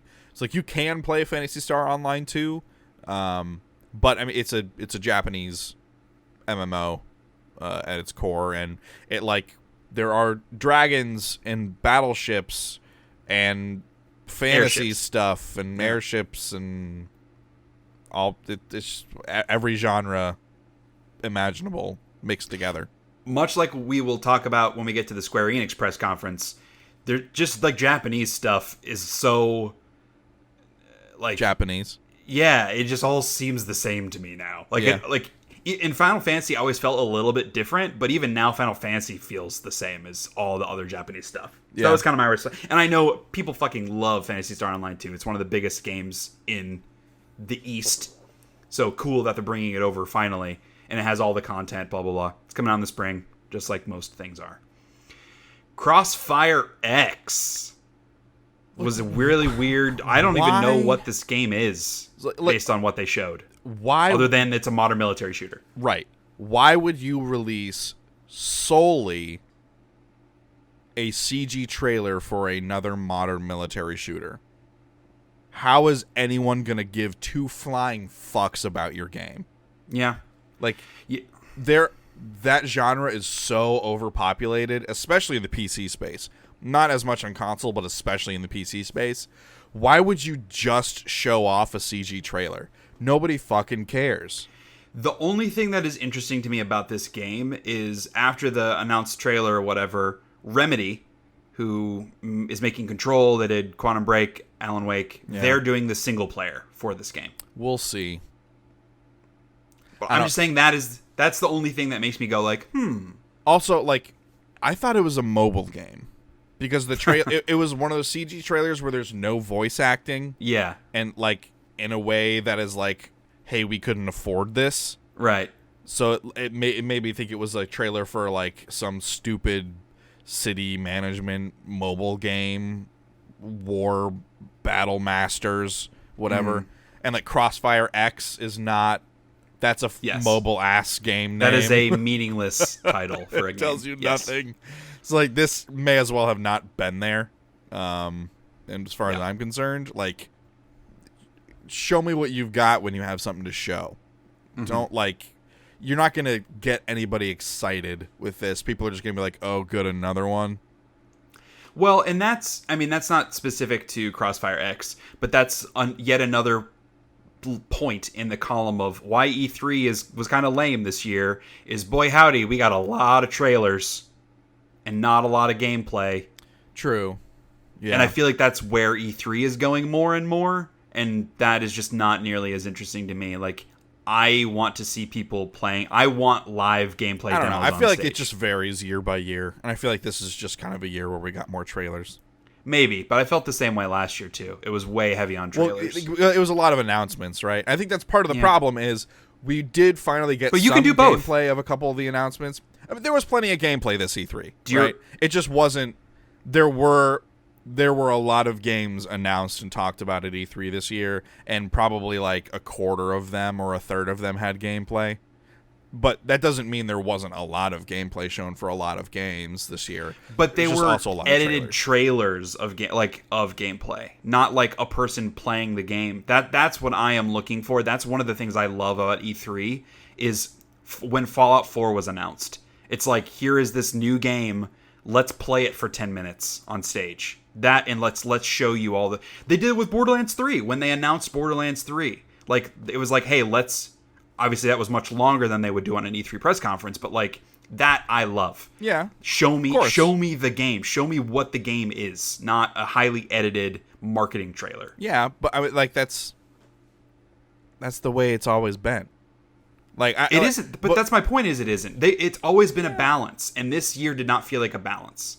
This year felt like a lot of trailers, and even a lot of trailers that weren't gameplay trailers, more so than normal. Yeah. Okay. Sure. A new Tales game, which is a Japanese RPG series. It's been going on for a long time. This one's called Tales of Arise. It looks Japanese. It is that style. Looks like a Tales game. Borderlands that 3. Dude pulls a sword out of that lady's chest. That's true. Borderlands 3 got a trailer, like an overview kind of trailer. I thought it was a good trailer. It was kind of like a combo of some trailers we've gotten in the past. Yeah. Like, hey, here are the 4 characters, here are the villains, here's the story, here are the world, here's some of the guns, the little, guns with legs moment. Hell yes. So for people that haven't been keeping up, it was an effective trailer of, much like Outer Worlds, like reintroducing people like, oh, if you weren't aware of this, here's what it is. They also announced free DLC for Borderlands 2, focused on, or specifically for the Handsome Collection, Borderlands 2. Right, which is free for PlayStation Plus, and I believe it's also on Game Pass. I think that's what they said at the Microsoft conference, was that it's on Game Pass, I think. Yeah. I know you played some of this. I did not. Oh, you guys didn't end up playing it? Well, no, I was asking you if you wanted to play with me, and we had planned to play, and then you bailed. Chill. I never your committed. Sweet daughter. I specifically said, I don't know if I'm going to be able to. I will try. You hard committed. You're full of shit. I will read the text messages out loud on this podcast. I assumed, because I thought I read that you said we, and I guess I assumed that like you were going to play with Cody. No. And I was going to join you or not. So, okay, so you haven't played it. So we will play it at some point. Yeah. Because I was actually going to ask, like, how far you got, if I can catch up. I know that you can load up and it will create a level 30 character for you so that you can just jump into this immediately, which is neat. And it's supposed to bridge Borderlands 2 and Borderlands 3. That's kind of the whole point. So I'm excited. I've heard pretty good things about it. I'm excited to dive back into it. Borderlands 2 is a very good video game. It is. Elden Ring. So this was the game we talked about in our predictions episode about the From Software George R. R. Martin collab, where I was kind of like, I don't know how they can announce this. They just started working together. George R. R. Martin takes literally decades to do anything. Right. And then they did. I will not count this in the I was wrong point, because it was just a CG trailer of like nothing. Like this game is still not going to come out until 2022. The Elden Ring. Yeah. Broken. I love the tone. It looks cool. And I have complete faith in George R. R. Martin from a storytelling perspective and a world building, character crafting perspective. The fact that it is a From Software game is the only thing that I'm like, because I don't like Dark Souls, I don't like Demon Souls, I don't like Bloodborne, I don't like Sekiro. All of their games are like that. So unless they're actively going to do something very different, I'm not going to want to play this. It seems like you equip arms. Okay. In the trailer, so the dude with the hammer, he doesn't have an arm. Yeah, he's kind of like crumbling. Yeah, and he's like cracking and crumbling, and then it shows what I think is maybe a player character, and they like equip a new arm. No, I didn't notice that. It all just felt very vague. Yeah. To me. So they played Nintendo's ARMS and thought, how could we make this like Dark Souls? Let's call our good Dark friend Souls. George and see what he has to say. And then they talked about Project xCloud, which is the like streaming whatever. It felt like a competitive thing for Google Stadia, but I could be misinterpreting. Yes and no. I mean, it's their console streaming thing. Right, yeah. Coming out in October around the same time Stadia is coming out. I think they had this planned for a while, though, like before we knew about Stadia. Yeah, I'm not saying that like they were like, oh, Google Stadia, we got to figure something out. Yeah. But it's a competitive. Yeah, it's a similar service. Right. To Google Stadia. Obviously, it's not like a console, even though Stadia is not a console either. But it's kind of that vibe. Yeah. This is just here's your service to stream Xbox games. And as we will talk about with Ubisoft, they're doing something too, building out Uplay to do that. This seems to be the thing. Much like how Netflix was disruptive for cable and saying, oh, we aggregate all of that into one platform. So cut cable, don't pay for all these services. Here's your one thing. And now we're just back in the same place again because every network has their own streaming service. This was the same way, where it felt like, oh, this is the future. Like, even though PlayStation Now really never caught on, it felt like that. Or like Google Stadia was the thing. If you want to stream your video games, here's the one place where you will be able to do that. And already it's like, nope, every company's going to have their own streaming service that you pay separately for. And that's like... It's terrible. A nightmare. From a consumer perspective. Well, yeah, it makes paying bills a nightmare. Yeah. But that's why they do it, is because like, oh, I forgot. Like, already, we got HBO Now to watch Game of Thrones. We have not canceled HBO Now, even though Game of Thrones ended a month ago. We're watching some other stuff, but like we probably should just cancel it because we don't really care. But like we're not. And a lot of it's because we forget. So that's why these things exist. Because they know consumers are stupid and we will forget that we are paying for something. Which is pretty shitty business practice. Which is fucked up. It's fucked up, dude. Yeah. At the end of the day, it is on the consumer, though. Like, I have responsibility for what I am paying for. It's not the company's fault. It's my fault. But them trying to, like, take advantage of that. Yeah, it's a predatory business practice, which is horseshit. Anyways. Yeah.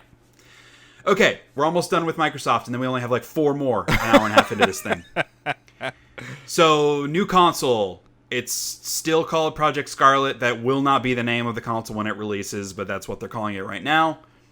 It is, I mean, they reiterated many, many times that they're focused on gaming. They're not doing the Xbox One thing where it's like, oh, it's your all-in-one entertainment system. Because people don't want that.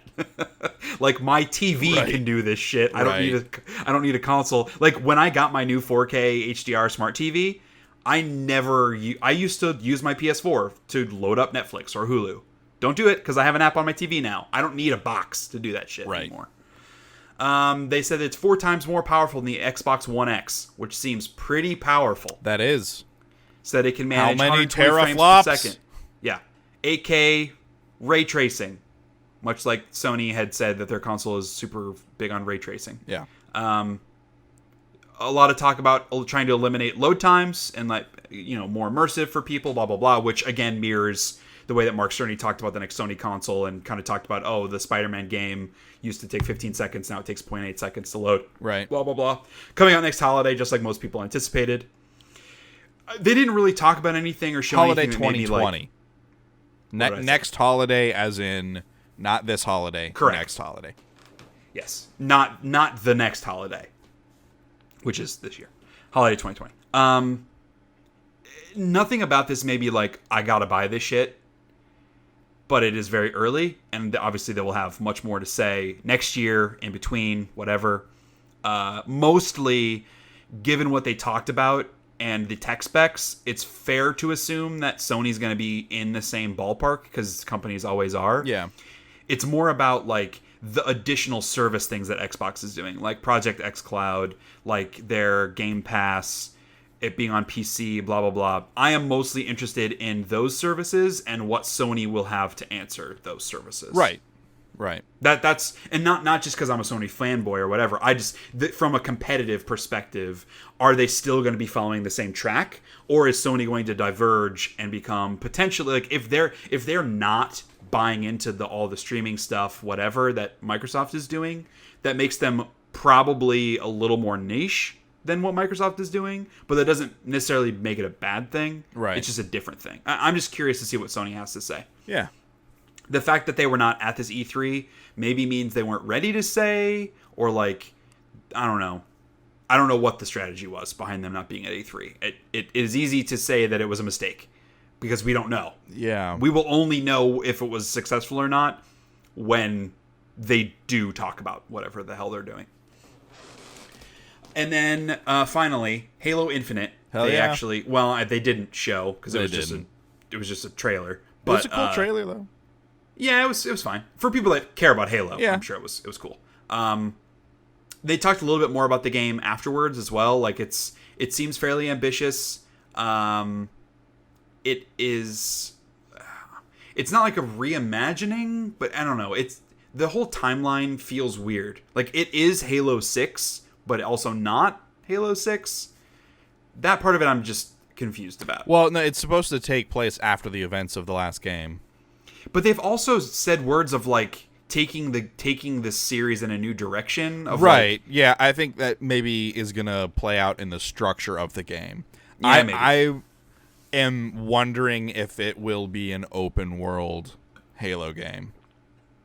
And the little bits of what they say is in-game gameplay that we have seen is like them driving a warthog, and it's this big open area. Right. So like, yeah. Which I don't know. I don't think I want that. Well, It's not I think really what I come to Halo for. what is more telling is the tepid response to Halo 4 and 5. Yeah. Not it not being about like, I don't want Halo to do this, and more a lack of faith in 343 to execute, because they haven't proven to be awesome yet. Right. That I think is maybe more the thing. Yeah. I am not a person. I do not fucking give a shit about Halo, but this is more interesting to me because I already know I don't enjoy what Halo was that much. Like, it's fine, but like I don't really care. So them trying to do something new with it is interesting to me. So I kind of had the opposite reaction. So that was Microsoft. Definitely some cool stuff. By and large, I was still kind of like, about their show. To be followed with a bunch of about most of the shows. So, since we are an hour and a half in, I don't want to like rush, but we cannot go as slow as we are going unless this is going to be a 5-hour podcast, which it cannot be. Yeah, So I let's talk feel about like I Bethesda. don't have as much to say on most of That's the rest true. of this. Microsoft had the most stuff of anybody, so Yeah. maybe we can get through this faster. So Bethesda, Elder Scrolls Blades, Dragon Quest line, available now. I'm very excited. They've already Yeah. implemented these changes. They're very smart changes. They just added jewelry, which has been like an equipable thing for a long time, but like when you click on it, it's like, hey, coming soon. And the jewelry is really great. When you craft it, it gives you like a random number based on the materials you're using of buffs to skills and perks that you already have or potentially don't have.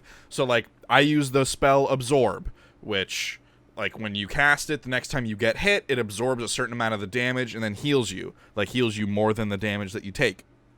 It kind of negates a lot of the damage. I have a ring that like gives me 3 extra ranks on Absorb, which is actually a problem because now I don't have enough magicka to cast Absorb, which that's kind of a problem. So now when I level up, I've been pumping points into magicka. But when I can cast it again, it'll be really great. So the jewelry thing is really cool. They also added secret areas now that are just in jobs, because the way the game's structured, there's quests, which are like main story quests, and then there's jobs, which are the ones that refresh, and then there's like your challenges every day that refresh every hour, and then on jobs, there's a daily job and a weekly job that are also available for certain amounts of time. But now, so there used to be secret hidden areas only in the main quests where you could find like an extra chest or like extra things to break for items. Now those appear randomly in jobs, which is nice. It's just a chance to get extra chests faster, and extra materials faster, which is like the whole point of the game. And are the jobs good? Like, are they good or bad? That's the meat of the game. That's what you're doing most of the time. Like, you do that to get the stuff you need to level up to be able to tackle the new quests. So if like there's no story content in the jobs, it's just you're dungeon crawling. All of the story content and the and they added voice acting in the new update as well, which it didn't have before. But like that's where all the text, all the dialogue and stuff is in the quests, not in the jobs. I downloaded this. I have not played it yet, but I downloaded it during the press conference. I would not still be playing it if it was not totally fine. Yeah. And like I finally, the combat finally kind of clicked for me in where I didn't realize that you could attack from both sides of the screen. So I was attacking very slowly, just using my right hand. But then I found out that you can like really get combos going, and those really increase the amount of damage you do. And like there's always a challenge that's like do 6-hit or 5-hit combos. And I could never do those before. I was like, I have no idea how to do these. And so I would cancel them immediately. But now I'm actually able to do them because I figured it out. So I think there's maybe some tutorializing that needs to happen a little better in some of the combat. But it kind of clicked a little bit more for me, and I'm having a really great time with it. It is a great free experience. It is also coming to Switch. Yeah. Later this year. It will have crossplay and cross save, which is neat. That's one of the reasons I was like, oh, let me go ahead and download it. That's cool. I probably won't play it that much on my phone just because I want a larger screen than my phone provides. But I can at least dip my toes, and then when it comes to Switch, I might play it more. Yeah, and like having a controller to play it with, while it's not going to control like a regular Elder Scrolls game, it'll still be the same type of combat. Having a controller like will be better because I find myself like it sometimes doesn't read my taps well, or I like accidentally click on an ability as opposed to just attacking, or the shield instead of attacking. That happens a lot. So yeah, it might be nice to have a controller. All right. Fallout 76. Yes. We knew they were going to talk about Fallout 76. And they did the exact thing that I thought they would do. Which is like apologize and then talk about all the changes they've made. Well, yeah. It wasn't even really an apology. It was like, hey, Todd Howard came out and he started it off by like, look, we know we messed up. Like, but we got a lot of well-deserved criticism. It was still kind of, it wasn't a full acknowledgement of how, but it was more, his apology was more framed, and he had done this in interviews too. His apology was more framed in, we didn't make the type of game that people want, not as much an acknowledgement that it was fucking busted as fuck when it came out. No, that is not the message I got from the press conference, from his apology at the press conference. That's how it came across to me. Well, I think you're a jaded old man. You 31-year-old. Skyrim is one of my favorite games of all time. Like, I love Bethesda's games. Fallout 4 was my game of the year when it came out. Yeah. I am not this, like, Bethesda hater boy. Well, no. A lot of people are. I think they didn't make the kind of game you wanted. And so you're hung up on that. You little baby boy. Not true. I am hung up on Fallout 76. I'm hung up on Fallout 76 because it was busted as shit, and it being a multiplayer online game, the bustedness means more than in a single-player game where their games are busted. And also, it isn't just that they made a game that is different than what I expect from them, because I don't have a problem with that.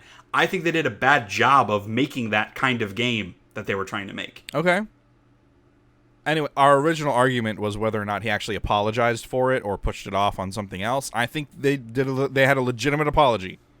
It felt a little hedging to me. All right, well, I'm sorry he didn't apologize in a way that satisfied you, but I felt good about the apology, so much so that I then went and bought Fallout 76 on PC because it was on sale for $30, and I've been playing it on PC. And it didn't work very well. Well, no, I've been playing it on PC and having a great time. It has crashed a couple of times. Yeah. That doesn't preclude me from having a lot of fun with it. No, it doesn't, but it's still, like, whatever. At the end of the day, it's still fucking busting. Yeah? Hey, Elder Scrolls Blades also crashes all the time, dude. Yeah. But, like, the thing is, like, with Elder Scrolls Blades, if it crashes, you load it up, and it loads you right back into where you were in the job, and everything's fine. I've never, like, lost progress there. I've never lost progress on Fallout 76 by the crashing, because it's a server, so it's constantly saving. Like, it's unfortunate that it does that, but it's not that big of a deal. Well, the crashing isn't the specific. Like, I had myriad problems in my time with Fallout 76. And that's what I'm saying is, since I've been playing it, crashing is the only glitchy problem I've had. Fair enough. So, they did talk about what's next. So, obviously, they had the Wild Appalachia update that just came out fairly recently. The next one's called Wastelanders, where they're adding NPCs back into the world as, like, other vaults open. There are going to be actual quest lines, actual dialogue that you have back and forth, which is, like, what I want more of in this game. Yeah. It's free. It's coming out this fall. I'm not sure that it's something that will make me want to come back because so much of the other stuff about the game, like I would, at the end of the day, I would still just rather replay Fallout 4, right, than this. So that it's, I'm not convinced that it's enough, but like it certainly seems like a step in the right direction. That at least now I have gone from I could give two flying fucks about Fallout 76 to saying I might check it out again, which is all they can really hope for. Right, if the price is right. Well, yeah, but this update's free, and I already own the game. Oh, you already own 76. Okay. Yeah. That's right. Yeah, you played it. Yeah, I wasted my money on it. And then after that is Nuclear Winter, which is a battle royale mode, which I was pretty underwhelmed. Yeah, they have a trial going on, a free trial going on with that right now. Like you can like get in ahead and like test it out or whatever. I don't give two shits about it. Yeah, I mean, not what I'm looking for. I guess it's a service-based game, so they're gonna have a battle royale. I guess. Sure. Ghostwire Tokyo, which was one of the cooler things I thought at the Bethesda press conference. Actually, Bethesda was fairly strong. They had some cool stuff at that show. But this is the new game from Shinji Mikami, who is a creator of Resident Evil 4. Did he do the earlier ones too? Yeah, he was involved in, I think, all the Resident Evils. Okay, up through 4. And his new studio did the Evil Within games. It's it's their new project. It looks vaguely horror, but like not as dark of horror as something like Evil Within was, to me at least. Like it didn't come across that way. This was just like a CG trailer, not a gameplay trailer, but what it looked like was the player character, like it was the dude with the bow, and like he did like a magic blast at the end of the trailer. So I don't know, like if there's like more gameplay, because that's one of the things that made Resident Evil never connect with me as much, was like the combat wasn't the main draw, and in fact was detrimental, I thought, to a lot of those games.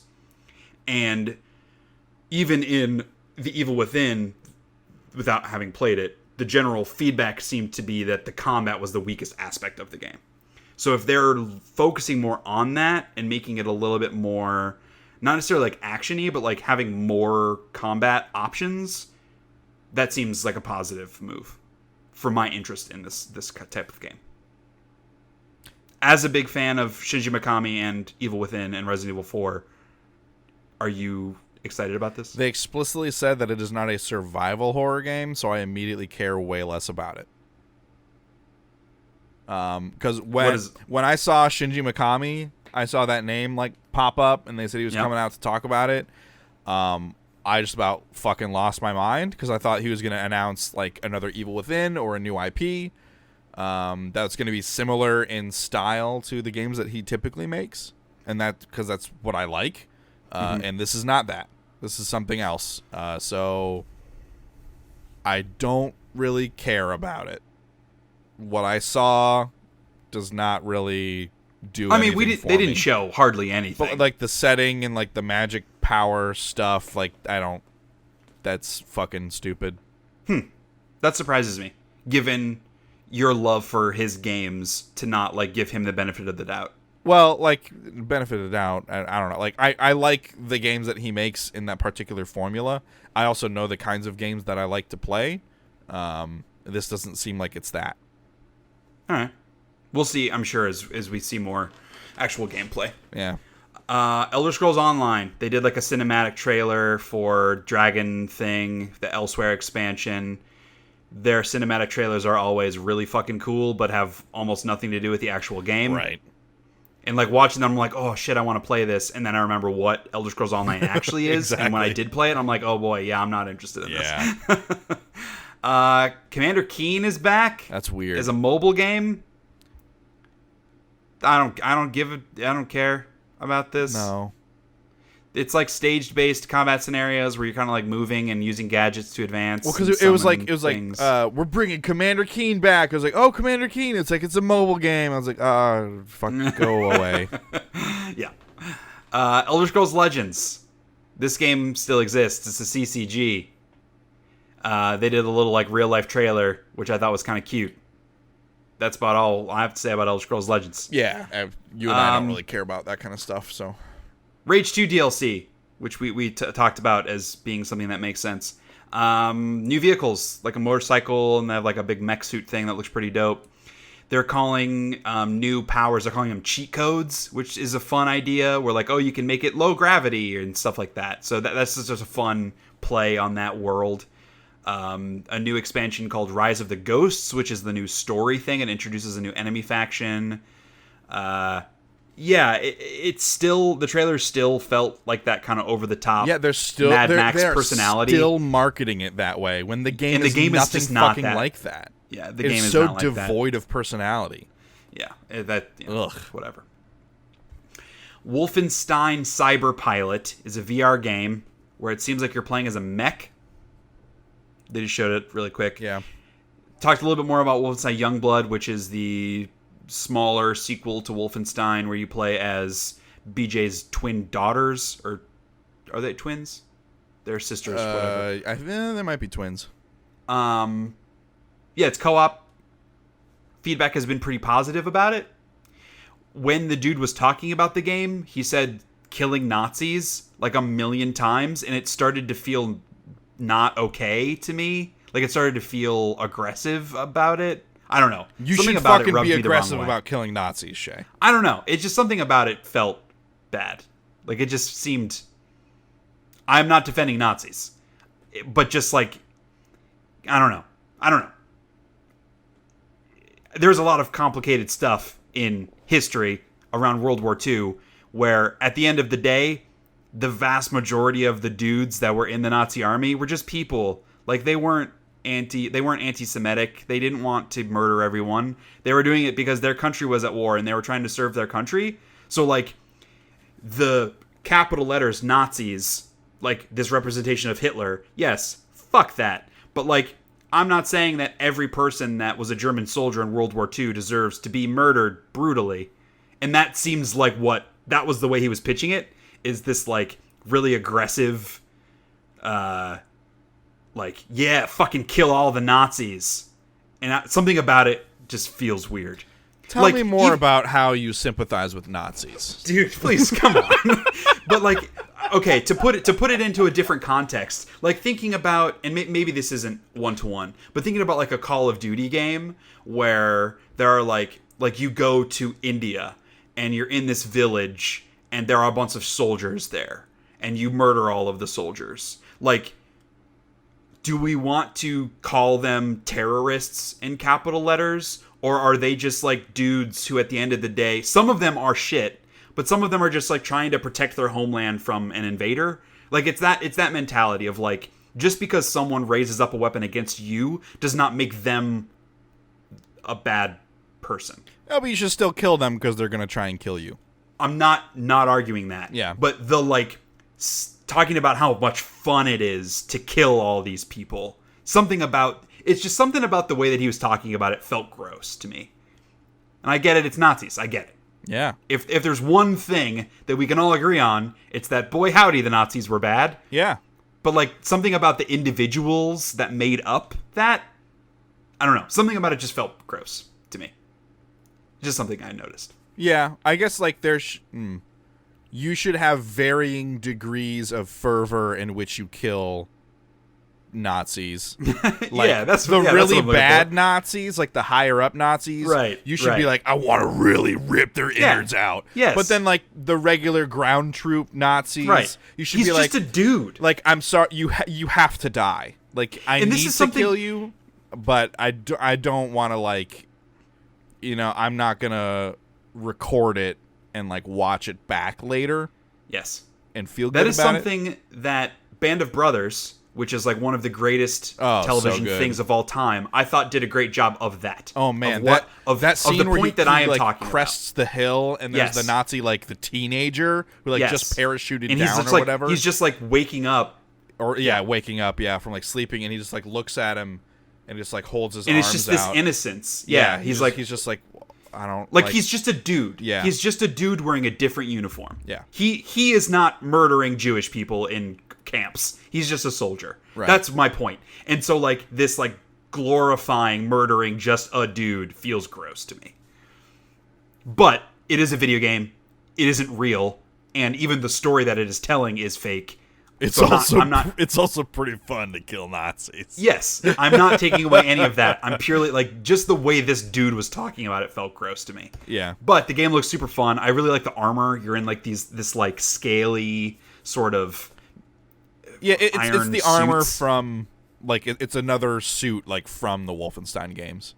Well, yes. Yeah. It just the different, and they showed in the co-op in the trailer and stuff, like I guess you can customize it in like different colors and things, and that seems fun. Yeah, because like in one of them, one of the girls it's like blue, and then in the next one it's black. I did read something about that. I think they're gonna have cosmetic DLC that you buy, microtransactions to customize. That seems like a microtransactions thing. Yeah. Sigh. Deathloop. So this is from Arcane Studios, makers of Dishonored and Prey. Sounds like a bad DC villain. Yeah, the game also sounds kind of dumb. I mean, we'll see as it kind of goes, but the whole thing is it's a guy that is trying to break the cycle of this time loop, and a girl that is trying to keep the cycle of this time loop, and they keep killing each other. And that's what we know so far. I'm wondering if it's like this, just like if it's a 1v1 thing, or if it is like a single player against AI. It feels like it's a multiplayer, like a competitive multiplayer thing. Yeah, which is strange. Which is also less interesting to me. Yeah. They talked about Orion, which is their game streaming technology. This was interesting because this is not consumer facing. Like, this is for publishers and developers. Right. So it was just cool that they talked about it on the stage. It's just supposed to make it easier to do all this streaming shit, better latency, lower costs because it uses less bandwidth. They've already said that they're working with Google Stadia. They're already working with Project xCloud. So it's just a neat thing. Cool that they kind of showed that and took some time on the stage to talk about the technology side. They had Bethesda's CTO come out, and he looked like he used to be in a hair band. Yeah. Like, he had his walking cane with the long, gross hair, and he was just kind of like weird. He looked like a CTO of a video game company, I guess is what I'm trying to say. Yeah. And then they closed the show with Doom Eternal, which looks fucking awesome. I really liked the first game. I did not like it as much as some people, but I really liked it. This seems there's way more diversity in the environments. You literally go to hell and to heaven, which seems really, really cool. They added a lot more one-hit kill animations, which was a big criticism of the first game because you one-hit kill enemies a lot, like melee kill them because that gives you health or whatever. And they only had a few animations, and so when you're doing it dozens and dozens and dozens of times, that gets boring. So they specifically showed off a bunch of different ones. Yeah, and what they showed is like you can like set enemies on fire and then melee kill them, and you get different items than if you were to do it other ways. Yeah. So like a little more puzzle to the combat, it seems like. Well, yeah, and that's how they describe it, was as a combat puzzle. Which even in the first game they talked about it that way, of like you are in this environment, there are 30 enemies, a bunch of different types, different places where you can jump. There are armor, there's different weapons, so blah, blah, blah. Figure out how to kill everything. And that was kind of the pitch of the first game. And this is more of that, but there seems to be way more diversity and like options in how you can attack something. And also a focus on like, they showed a lot more jumping and like seemingly like platforming stuff, which could be interesting. First person platforming is rarely successful, but it doesn't seem like it's not like they're trying to Mirror's Edge or anything, but more of that. There's a shoulder mounted cannon that shoots different shit that I noticed that seemed pretty cool. There's a chain gun thing that was like a scorpion get over here kind of thing that you shoot it and it either brings the enemy to you or brings you to them, which is cool. Yeah, they talked about the multiplayer, which is 1 demon slayer versus 2 demons. I don't really give a shit about that, but whatever. The multiplayer in the first game was actively bad, so anything different is a positive change. So yeah. And it comes out in November 22nd. I'm pretty excited. I know you don't care as much, but no, it's just not the way that I play first-person shooters. Like I play because I like survival horror games. Like every bullet counts, very measured. I take my time.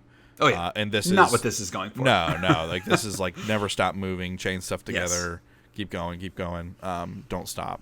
And that's just not really what I want out of an experience like that. So, not for me.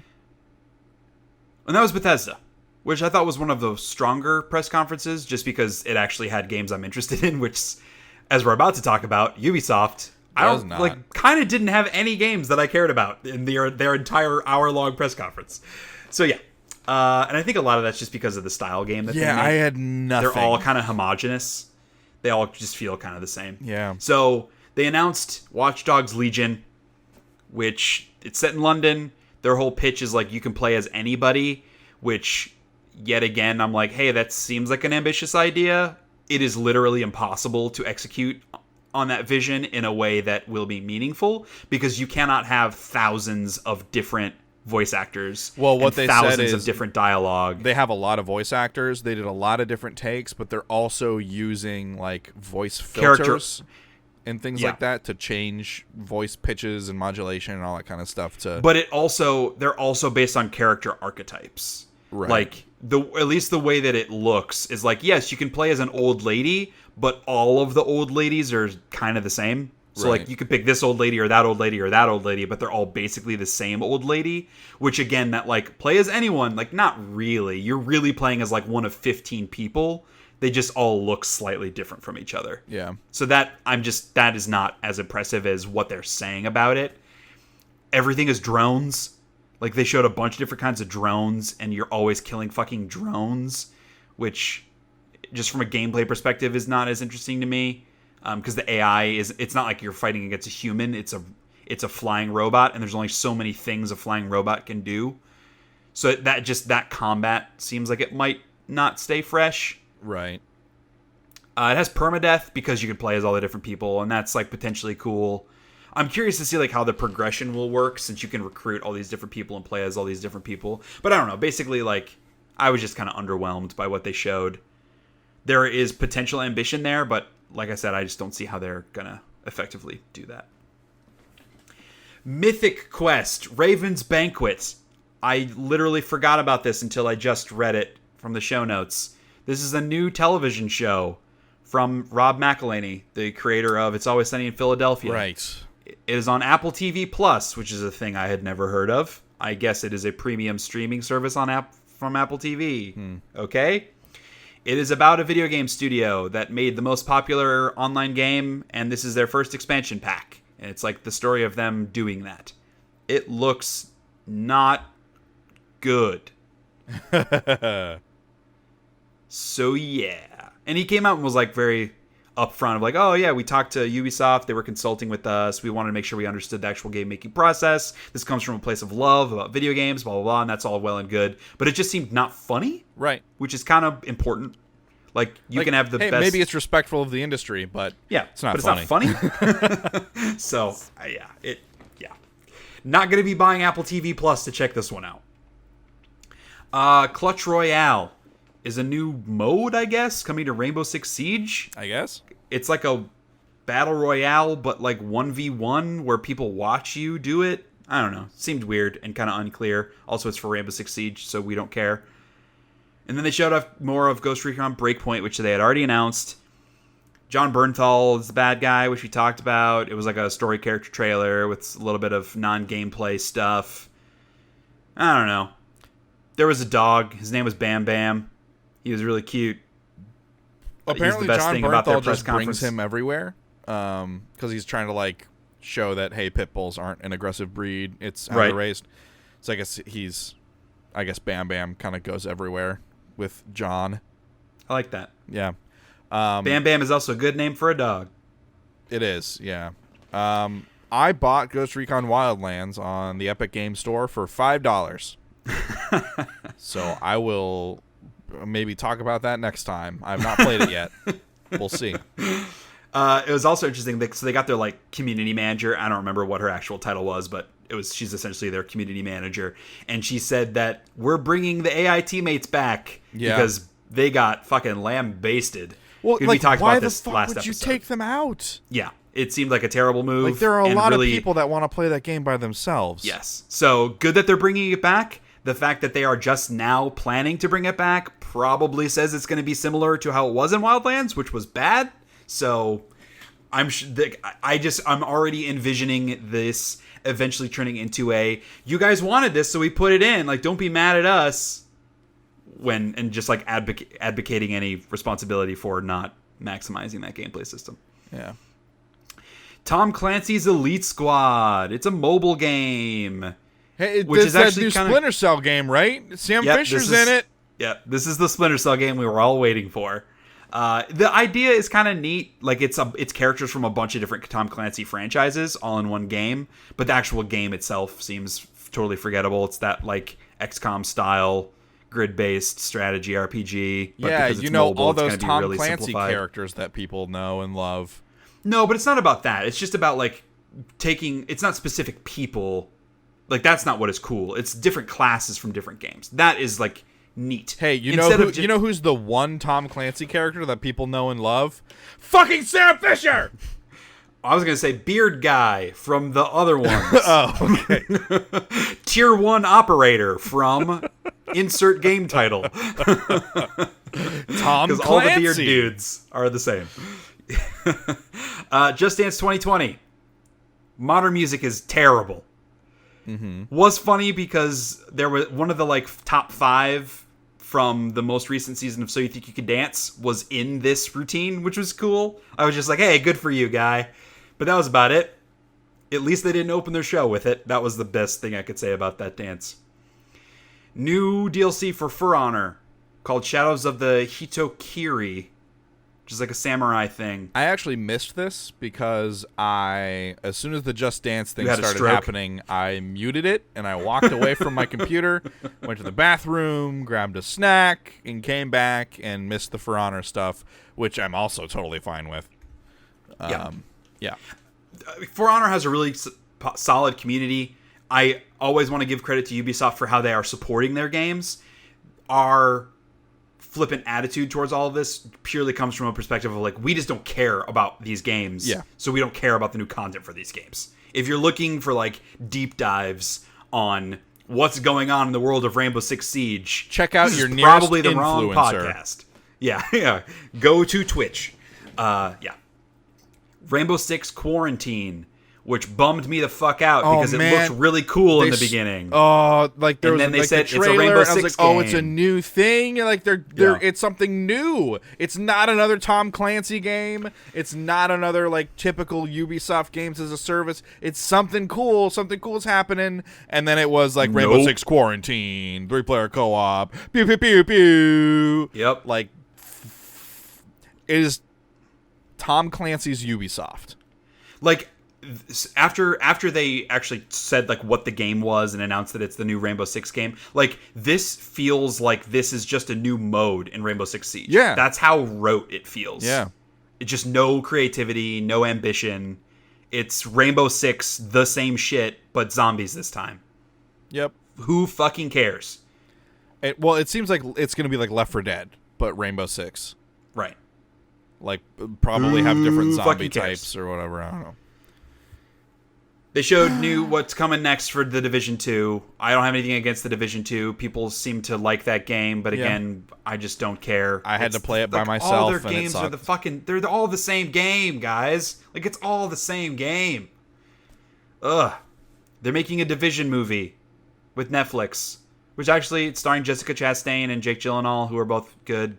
Directed by David Leitch, who directed Deadpool 2 and Atomic Blonde. I thought Atomic Blonde was a really shitty movie, but it had awesome action sequences in it.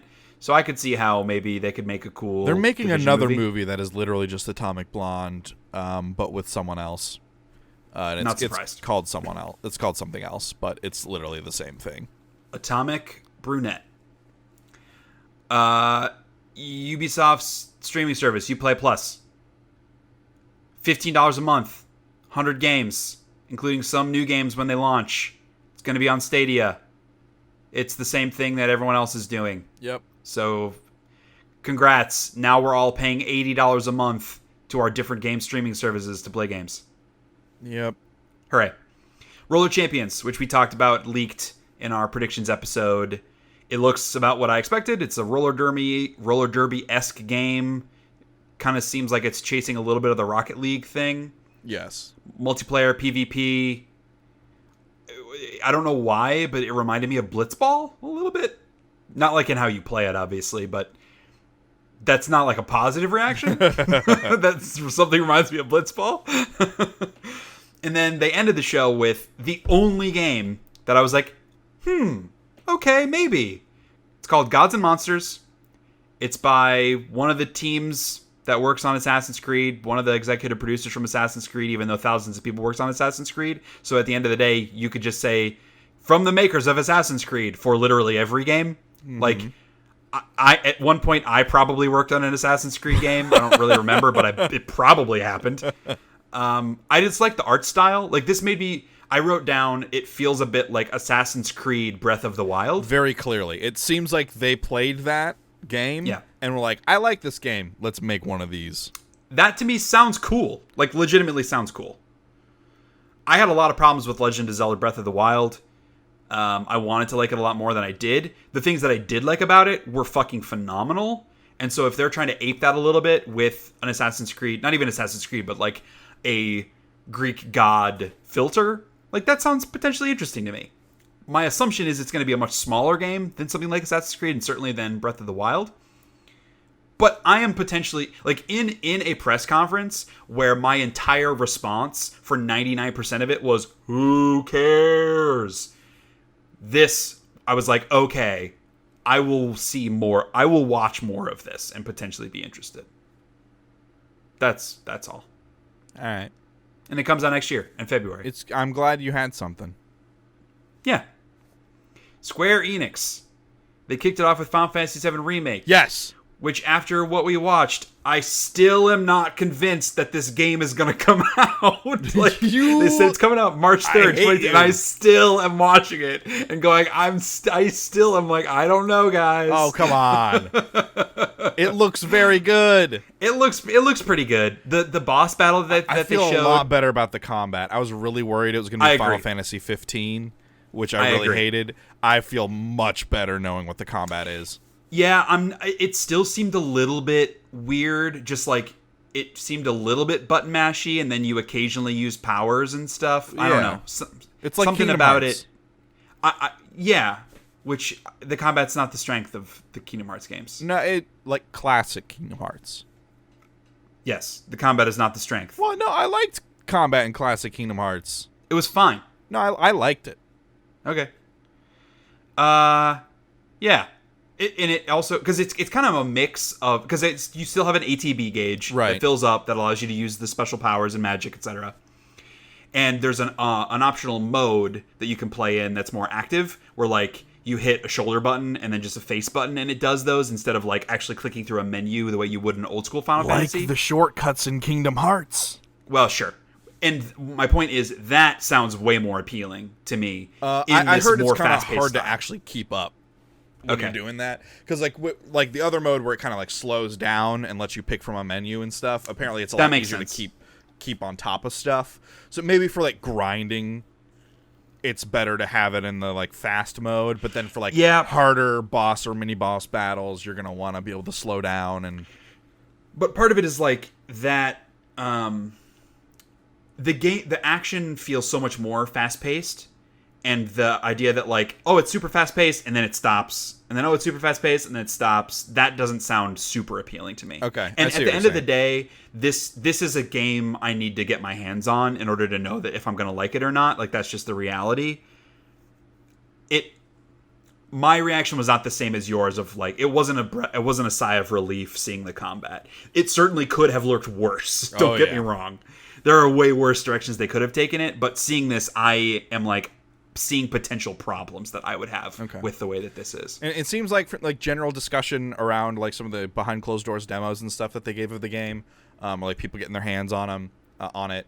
It seems like they're doing a really nice job of like fleshing out that world. I mean, they're gonna have to if they want to like have multiple games from a single game, but like also like doing meaningful additions, like the characters that were like a couple of the eco-terrorists from the beginning of the game, like their characters are a lot more fleshed out. You have more interactions with them, you get more context for them, and like some of their story and their personalities and stuff like that.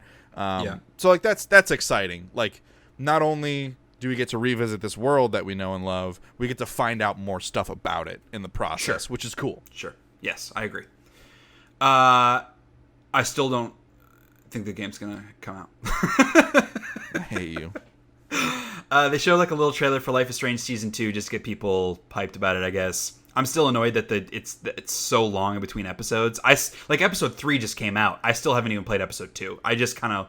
The first episode wasn't amazing, and then because it was so long, I just totally fell off. I will get back to it. I want to, but I don't know. The trailer also annoyed me because it was a bunch of streamers like, this moment, and just playing up personality and faking really bullshit. And I fucking hate that stuff. Be a human being. You are interesting enough as a human being. Don't pretend. Final Fantasy Crystal Chronicles is coming to mobile. I know you liked that game. Yeah, dude, Crystal Chronicles so good. It isn't, but okay. They apparently already announced that it was coming to PS4 and Switch, which I had no idea. But they just announced that it's coming to mobile. I apparently they'd already announced that for PS4 and Switch. I guess I missed that. So that was exciting for me. At first I was like, wait, it's only coming to mobile? No! And I looked it up and was like, oh, it's already announced. Octopath Traveler's coming to PC. That's cool. The Last Remnant Remastered, which is a classic JRPG, is coming to Switch. I never played it. I remember, so working at GameStop, I remember it was like one of the only Xbox 360 games with a shiny cover. And I was always like, man, I should play this shiny cover game. And I never got around to it, so I don't know, maybe I will. Dragon Quest Builders 2, they showed a pretty lengthy sort of trailer that showed off some gameplay systems and stuff. It just seems like a lot more deep than the first one. Right, which is a lot more variety. Is what it needs to kind of separate it out from the herd of other games that are like that. Yeah. It has 4-player online co-op. Seems cool. It's coming out next month. Yeah, good summer release. Yeah. Dragon Quest 11 S rank, the age of whatever subtitles that game has. I don't know. It's coming to Switch. Cool. Circuit Supercars is a little tiny, like, little racing game that they showed, some of the developers talking about. Yeah, it reminds me of like a little cute. Micro Machines game. Yeah. It has it's a top-down racing game, which I like. They just said play with friends, so some kind of competitive, I'm sure, online stuff. Seemed cute. Battalion 1944 looked like Call of Duty. It's a World War II online multiplayer game. Yep. There are literally over 20 of them on Steam. Kingdom Hearts Remind, which is a very Kingdom Hearts subtitle. It is DLC coming to Kingdom Hearts 3. The trailer was complete fucking nonsense. Yeah. Shocker. Looks like you play as Riku, Roxas, and Aqua in those final battles. If you have not listened to me talk about Kingdom Hearts 3, you should do this. But Shay, they show like Xehanort, but his eyes aren't yellow yet. He hasn't been Norded. He's pre-Nort. I'm gonna Nort. Shadowbringers expansion for Final Fantasy XIV. It's on July 2nd. Looks really Japanese. Dude, come on. Stop it with that. I'm not saying you're wrong, but come on. No, I don't mean it that in a derogatory way, but that's part of what my original point was. Said it. Looks really Japanese. That's not how I said it. I said it looks really Japanese. Like that's close. That was my takeaway because my point is a lot of that stuff all looks the same to me. Yeah. Like it's a bunch of people in really over the top colored armor with giant swords. Like it just all feels the same. Yeah. That's what it is. They showed some Dying Light 2 as a little trailer. Cool. Final Fantasy Brave Exvius, which is a bad name. It's a sequel to a mobile game that apparently exists. Yeah. Called War of the Visions. I don't know. I think it's I think Exvius or whatever, the mobile game, is one of those like you get it's like Galaxy of Heroes for Star Wars. Like you get the cards and you're upgrading the cards and then you like send your dudes out on little levels and they mostly plays itself and you maybe tap a couple things every now and then. And you're just like collecting classic Final Fantasy characters and then upgrading them with mats. Mm-hmm. And there's a lot of free-to-play stuff. I think it's one of those. New game from People Can Fly, who did Bulletstorm and one of the Gears games? Gears... Was it Judgment? Was it Judgment? Did they do Judgment? I hope not, because that game wasn't good. But I liked Bulletstorm. Anyway, their new game is called Outriders. It feels like Destiny to me, because they talked about it as it's a third-person shooter with drop-in co-op. They talked about a lot about like the story, but it's like an open-world thing. And they showed off a bunch of different weapon types and enemy types, which all looked really cool. I just got a very Destiny vibe from the Outriders stuff, which I could potentially be interested in if there's enough there as a single player person. Okay. People Can Fly worked on every Gears of War game. Like, well, 1, 2, 3, and Judgment. They did not work on 4. They also did Bulletstorm. They did Painkiller. And they did Infinity Blade. And they have also done some work on Fortnite and Unreal Tournament. Sweet. They do first-person shooters, which is why the fact that this is a third-person shooter kind of has me a little disappointed. I don't think that's fair. Like, you can't just put them in a bucket and say, like, you're only allowed to do first-person shooters forever. Like, no, like, they do good. Like, their first-person shooters feel good. Yeah. So I would say... So I want more of that. Yeah, I'm curious to see how they transition that to a third-person shooter. I want more of the same, Shea. Awesome. I'm glad you're not running the video game industry. You should get a job at Ubisoft. Yeah. Just keep making the same game. Ooh, good pull. Oninaki, which they announced last year, I believe, or had already been announced, but it's a new action RPG. I think it's by the same team that did the other ones. I Am Setsuna and another one. I don't think it was Octopath Traveler. It was another one. Was that Tokyo RPG Factory? Maybe. Because I think they were the ones who did I Am Setsuna. I thought it was that same group, but I could be wrong. But it's an action RPG. Seems like Japanese. Jeez. It's coming out on August 22nd. I didn't play I Am Setsuna. I heard kind of mixed things about it. But I think there is It is Tokyo RPG Factory, yes. Okay. Cool. So I think there is room for like a smaller scale JRPG experience that is more focused on story. That is appealing to me. So I don't know. I could be interested in this. They're remastering Final Fantasy VIII.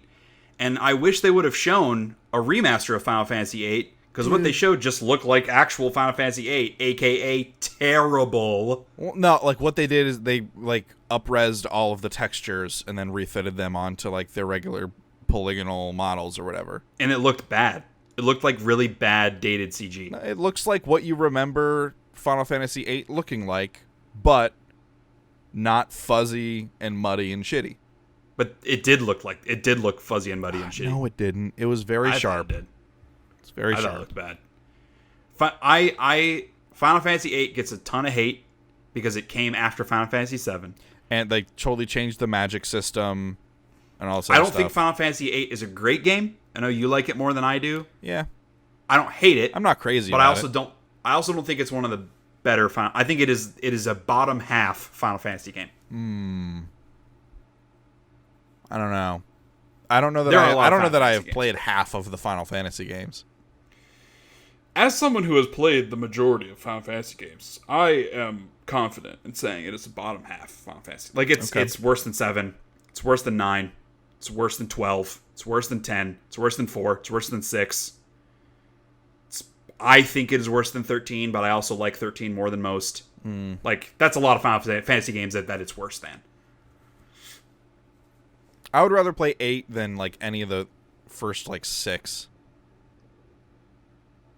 No.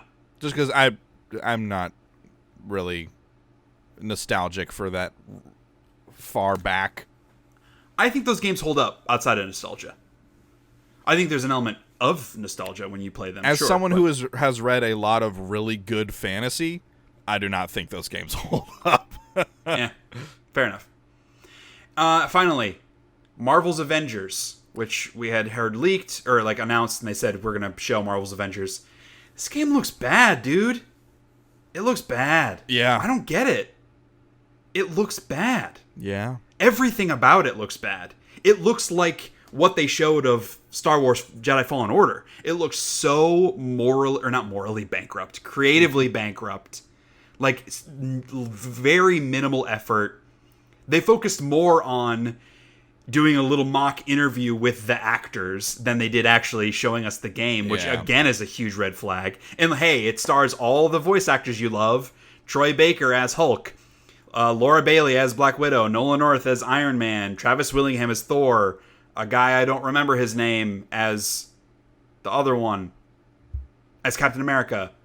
I don't know, man. I mean, the story is like the Avengers lose a fight, San Francisco gets destroyed, the Avengers are blamed and disbanded, and this takes place 5 years after, where they're assembling back together. Yeah. It has a single-player mode and a co-op mode that's like a separate thing. That seems like more like maybe a horde mode. I don't know, dude. No loot boxes. Apparently what they showed behind closed doors was not very good. The gameplay that they showed. I'm not surprised. Well, because part of the problem is they have to design levels where you can play as any Avenger. So none of the levels feel like they are utilizing any of the Avengers' skill sets to their fullest. It just feels like very generic making your way through an area. Maybe. Comes out on May 15th. I went from when I knew this game was happening saying, I'm buying that, to now I am saying they need to get me to buy this. Which is a big bummer. I liked the Tomb Raider games. I should say, I liked the first game. I liked the second game less. And I thought Shadow of the Tomb Raider was kind of bad, but they also weren't the lead developer on Shadow of the Tomb Raider. It's an Avengers game. So this should have been a home run. And it looks bad. Yeah. So that was Square Enix. And then finally there's Nintendo. Yeah. The only thing of consequence, the only thing worth mentioning even, we can leave all the rest of it out. No, sorry, go ahead. Were you going to say Animal Crossing? Yeah, we'll talk about that. We can talk about Animal Crossing. Well, let's go in order. We went in order for everything. Yeah. So, Super Smash Brothers, they talked about it for about 45 minutes. All the different characters and little... It was funny, though, that they started it that way. And I immediately had a moment of like, oh, no. I was very upset. But they're bringing Dragon Quest characters, in particular the hero from Dragon Quest XI is coming in this summer. And it looked like Echo Fighters. I'm assuming they were Echo Fighters of different character models from other Dragon Quest games. They're also bringing Slimes, which is cute. Some Dragon Quest stages, shocker. And then later on, they also showed Banjo and Kazooie coming. Again, with stages, and that's in this fall. And I know Banjo was one of the top requested characters. I was also upset because I thought we were going to get a new Banjo-Kazooie game. Because they announced it separately from the Smash Brothers stuff. Yes. Like, they inserted it later. I was like, what new Banjo-Kazooie game? That's a big deal. Can't believe it wasn't at the Microsoft press conference. And I was like, Smash Brothers. Nope. And I was like, fuck yourself. They showed a lot of, like, this game is coming to Switch stuff, which we don't really need to talk about. But they showed Luigi's Mansion 3, which I'm not a big... Like, I haven't played any of those games, so this didn't do a ton for me. I liked the Gooigi thing, looked cute. And it was like a co-op partner character that you can play as well as a separate mode that's 8-player local or online co-op, which seems just insane. 8 different Luigis and Gooigis just sounds like a pretty fun time. But I don't really care. Like, why do you need that? Just because it's fun. When would that They can have different puzzles and stuff for that. Yeah, maybe. If they have an experience tailored around having 8 people at once, then okay. I mean, that's the way they talked about it. You think so? Yeah. It's a separate mode. Oh, I didn't pick up on that. Okay. Yeah. They showed The Dark Crystal's Age of Resistance Tactics, which is quite a long name. Yeah. It is a game collaboration with Netflix, and I put a question mark. Are they making a new Dark Crystal show? Like, why is this a collaboration with Netflix? Did Netflix acquire the rights to Dark Crystal? My assumption is that they did. I don't know. Looks like a mobile game. AKA bad. Well, no, yeah. I don't know. Like, fidelity-wise, it looked nice.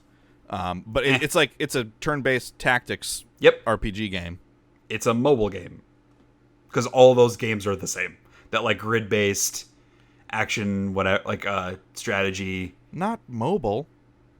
Yes. No. Like, this style of game on mobile, there are a bunch of them, and they are all the same. Oh. I don't know that I've seen, like, a grid-based, turn-based mobile game.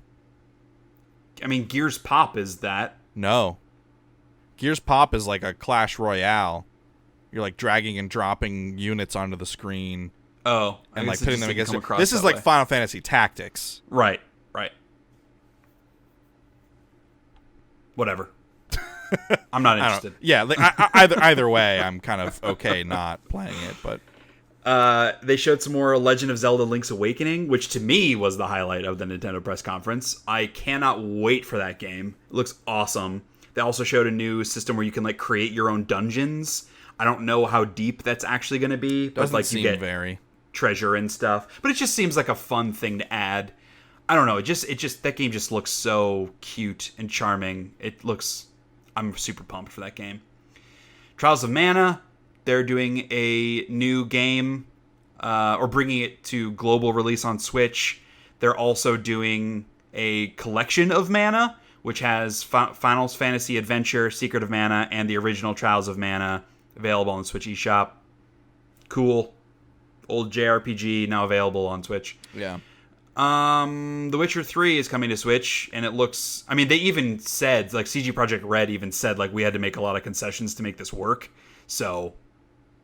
if you can play The Witcher 3 on a console other than the Switch, you probably should do that. They showed Fire Emblem Three Houses, a new trailer.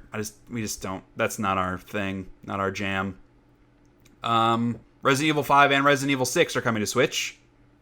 Yeah, so Abby from Brooklyn, Giant Bomb. Also from Giant Bomb. Yeah, the Nug Queen. I guess she played like the Resident Evil 5 co-op, and it was very frame ratey and like did not run well, which is surprising for a game that's like 10 plus years old. Mm-hmm. I don't know, man. I feel like that's somewhat inexcusable, but whatever. I know you like Resident Evil 5. It's one of the greatest co-op games ever made. Okay. It's a bad Resident Evil game. Fair enough. We got a kind of style trailer for No More Heroes 3 that showed Travis Touchdown doing his thing. Cool.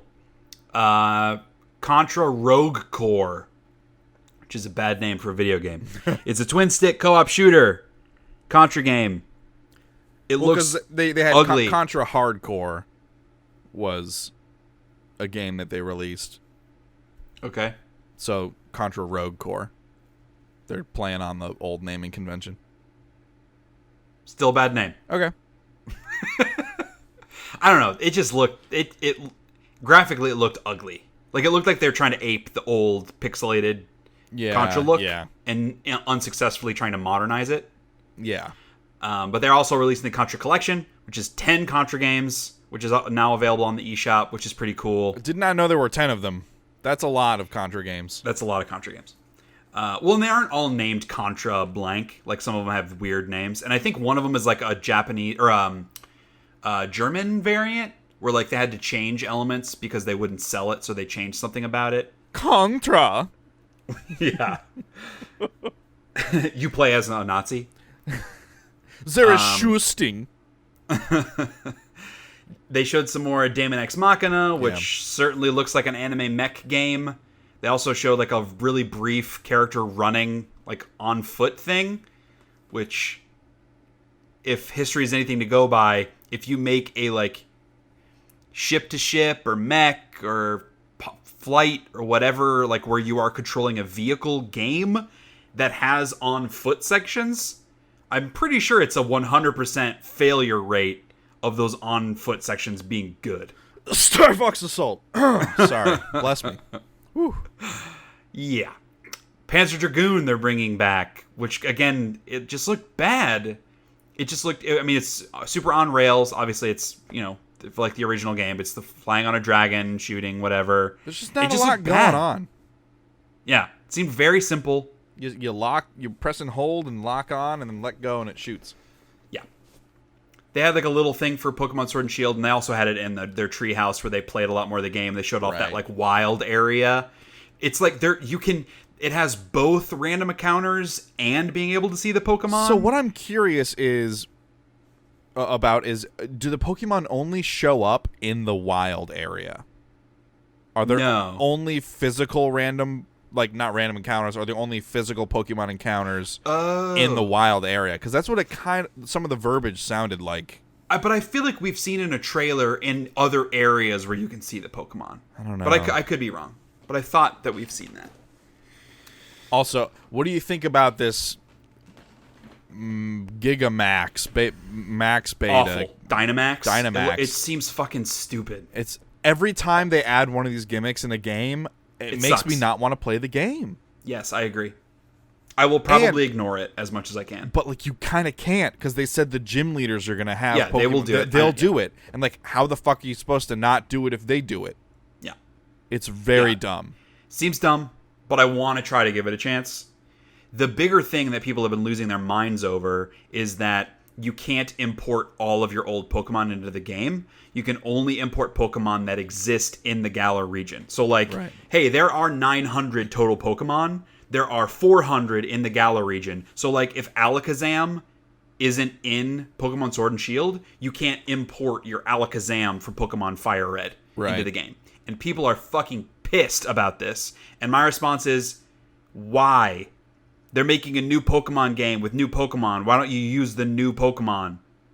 Like, do you really need to only use your level 100 Pokemon that you've been using for 20 fucking years? Come on, people. If you really care about that, that's what Pokemon Home is for. Like, a place to, like, congregate all of your favorite Pokemon, like, the original stuff that you've been using, whatever. Like, that's the place where all of that's going to live. Like, it doesn't need to be in this new game. Like, they have a solution for that so you can still keep that Pokemon that you care about, whatever. Yeah. That response was annoying to me. Yeah. I continue to be excited about Pokemon Sword and Shield. Just because I have not played a new Pokemon game in a while because I haven't had a 3DS. Yeah. So being able to have it now on my Switch, having elements of a more open feel to it in that wild area sounds appealing. Yeah. I'm going to buy it, play it for 8 hours, never touch it again. Can't wait. Got a new trailer for Astral Chain, which is the new Platinum, one of the 6 new Platinum games. It looks kind of Pokemon-esque, where you're like capturing monsters and then you fight with them later. Seems maybe interesting. But this was more like a story trailer than anything else. No like actual gameplay, or no extended gameplay sections. Yeah. Empire of Sin is a game that they showed that's a twin-stick co-op shooter. Awesome. Because twin-stick co-op shooters, hooray. And then they showed Marvel Ultimate Alliance 3, which seems like what I would want from this Marvel's Avengers game, because Marvel Ultimate Alliance 3 looks really fun. Yeah. And I watched a Treehouse stream about it where they actually like played through and were just talking about it. Showed up. This trailer showed a bunch of new characters that they hadn't announced previously, like Ghost Rider and Elektra, Miles Morales, Spider-Man. It showed a little bit more of the story with the Black Order, Thanos' crew. And then they talked a little bit about the expansion pass, which is going to bring more X-Men characters, the Fantastic Four, and some Marvel Knights characters. Which, for those who don't know, Marvel Knights isn't like a new, or like a... It's kind of like a alternate universe Marvel, where it's a little bit more gritty. Like, they had like a Daredevil in Marvel Knights, and he was like just more violent. Like, it was a more adult take on Marvel that happened in like the late 90s, early 2000s, I think, was the time frame. So are they also going to be adding like new levels and stages and stuff? I don't know. I don't know if it's like a new story or just new characters. Because if it's just new characters, that's then way less interesting. Yeah. I will say, and that was a problem with the original Marvel Ultimate Alliance games anyway, because there are so many characters that you want to play as all of them. You have to you're never going to play stuff over and over and over. Yeah, you're never going to get to play as everybody as much as you want. Right. Unless, like, oh, I'm going to pick a character and play as them the whole time, or I'm going to play as a different character in every level, and therefore I will never maximize that character. They need some random generated stuff in this game, I feel like, and would be it really seems beneficial. like they're... I thought I heard them talk about some kind of challenges of like some sort of incentive to replay levels. Okay. More so than just leveling up your characters. I don't know the details, but I thought I heard them talk a little bit about that. Okay. Which seems like something they would need to do. Yeah. They showed off Cadence of Hyrule, which is the Crypt of the Necrodancer, but in Legend of Zelda. You can play as Link or Zelda. It is now available. If you liked Crypt of the Necrodancer, you should probably play this. Crypt of the Necrodancer was a cool idea. It did not connect with me as much as I wanted it to, given that it was like rhythm-based combat, seemed really cool. It just didn't click with me. Right. I never got to the point playing it where I was like, I never really understood how to be good at it. Right. Mario and Sonic at the Olympic Games. Again, they're adding a bunch of not Olympic sports, which seemed really weird. Like surfing is in it and rock climbing. Maybe that's been in previous ones. But it just was, like, weird that, like, yes, it's the Olympic, all the Olympic games, like surfing. I don't know. It's just weird. I think... Okay. What? Is surfing an Olympic sport? No. On September 28th of 2015, surfing was featured on a short list along with baseball, softball, skateboarding, karate, and sport climbing to be considered for inclusion in the 2020 Summer Olympics. So those are considered for inclusion. So they aren't pulled out of nowhere. They were on a list of consideration to be added. That is interesting. That adds a lot more context to why. But I feel like they would have announced if they were, because it's next year. Yeah, I don't know. But that makes a lot more sense of why they're including those things. It still is weird. Yeah. Just not even just specifically in the game, but thinking of surfing being an Olympic sport is weird. And like rock climbing being an Olympic sport is weird. Surfing's pretty hard.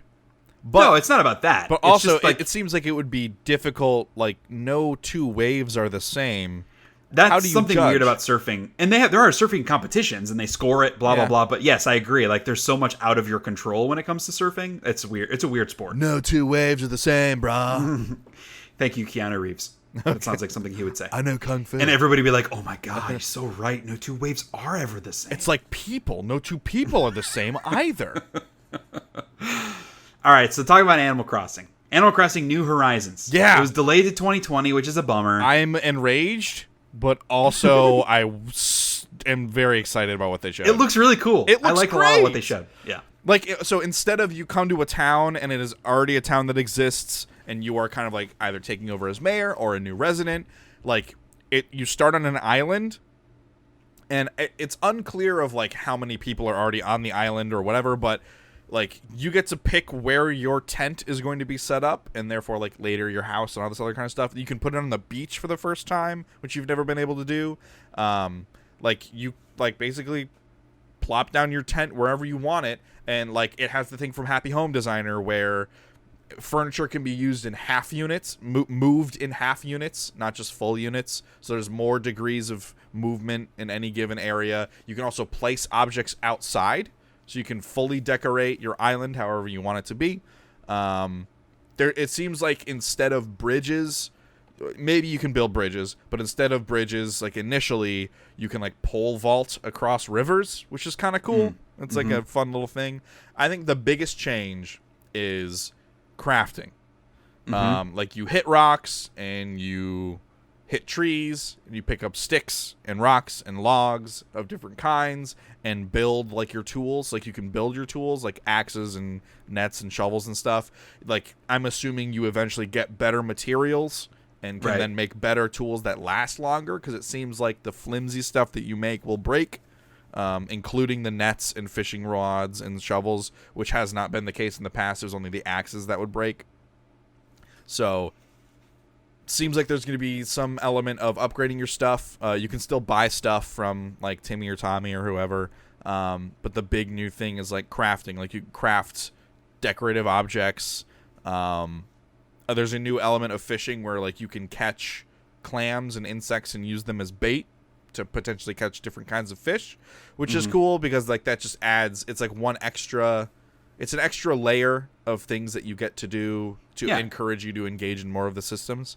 It's like, because like once you've caught all the insects, the only reason to catch insects is for money. But now it's like, hey, I need to catch insects, certain kinds of insects, so I can catch certain kinds of fish, yada yada. Who knows? There's still a lot of unknowns about it, but it's really, really interesting. The game has never looked better. Like the leaves blow in the wind. Sure. Weather, they said before, it used to be time zone oriented, but now it also takes into account the hemisphere in terms of what your weather should be. So like winter and the seasons come at actually appropriate times, based on hemisphere and stuff as well, like northern and southern. So yeah, like a lot of really smart stuff. They added co-op, like simultaneous co-op, which is interesting. It's weird though. It's very strange. So before, like you could have multiple people on the same save file in the same town. But you'd have to like log out as one character and load in as the next. In this, you can now have another character from your town on that same save file come and play at the same time, but you only have access to the leading player's inventory. And if the leading player equips a tool, the secondary player automatically also equips that tool. So like they're like helping you gather resources or catch things or fish or whatever. Sure. But at any time you can switch who the active player is as well. So like, I guess it's just kind of like a clunky way to get around not being able to open two inventory screens at the same time on the same screen. It feels like is what it amounts to, because you have separate inventories as well. Just very strange. And I don't know if one player is able to chop and one player is able to fish. I don't know. Also, like the camera tries to move around and stay so that you're both on screen, but if you get too far away, the person who's not the lead character teleports back on screen, so you can't get too far away. It's the Lego game. Exactly. Thing. Yeah. It's really fascinating and interesting. It also seems like, so there's online co-op as well. I don't know. They haven't explained it, right? Like, I don't know if other people from online are going to be able to have houses in your town, or if they're just like before where they come able and to visit. Like, I'm assuming that's what it is. I'm assuming like you can only do co-op with local, but like people can come visit through the internet. Yeah. It seems crazy. And it, like, obviously people aren't just going to be intense the whole time. Like they showed in some of the gameplay, like villagers have houses and stuff too. It's not just tents, but that's kind of like where you start, and where they start are in tents until you kind of like build yourself up. It's like, I like the idea of potentially like gathering the mats and stuff and like crafting your own house. I kind of like that idea. And like, I really hope the houses are really modular too. Like, because before it was like, you can pick which upgrade you wanted to do next, but it was like the same. I would really like to be able to do like a modular layout of a house and not have it separated out into like separate rooms that are gated by load screens. I would like to like walk into my house and the whole house I can move through at any given time. Sure. Like, and have the whole thing They should be invisible. able to manage that. Like, You'd think so. Technically. You would think so.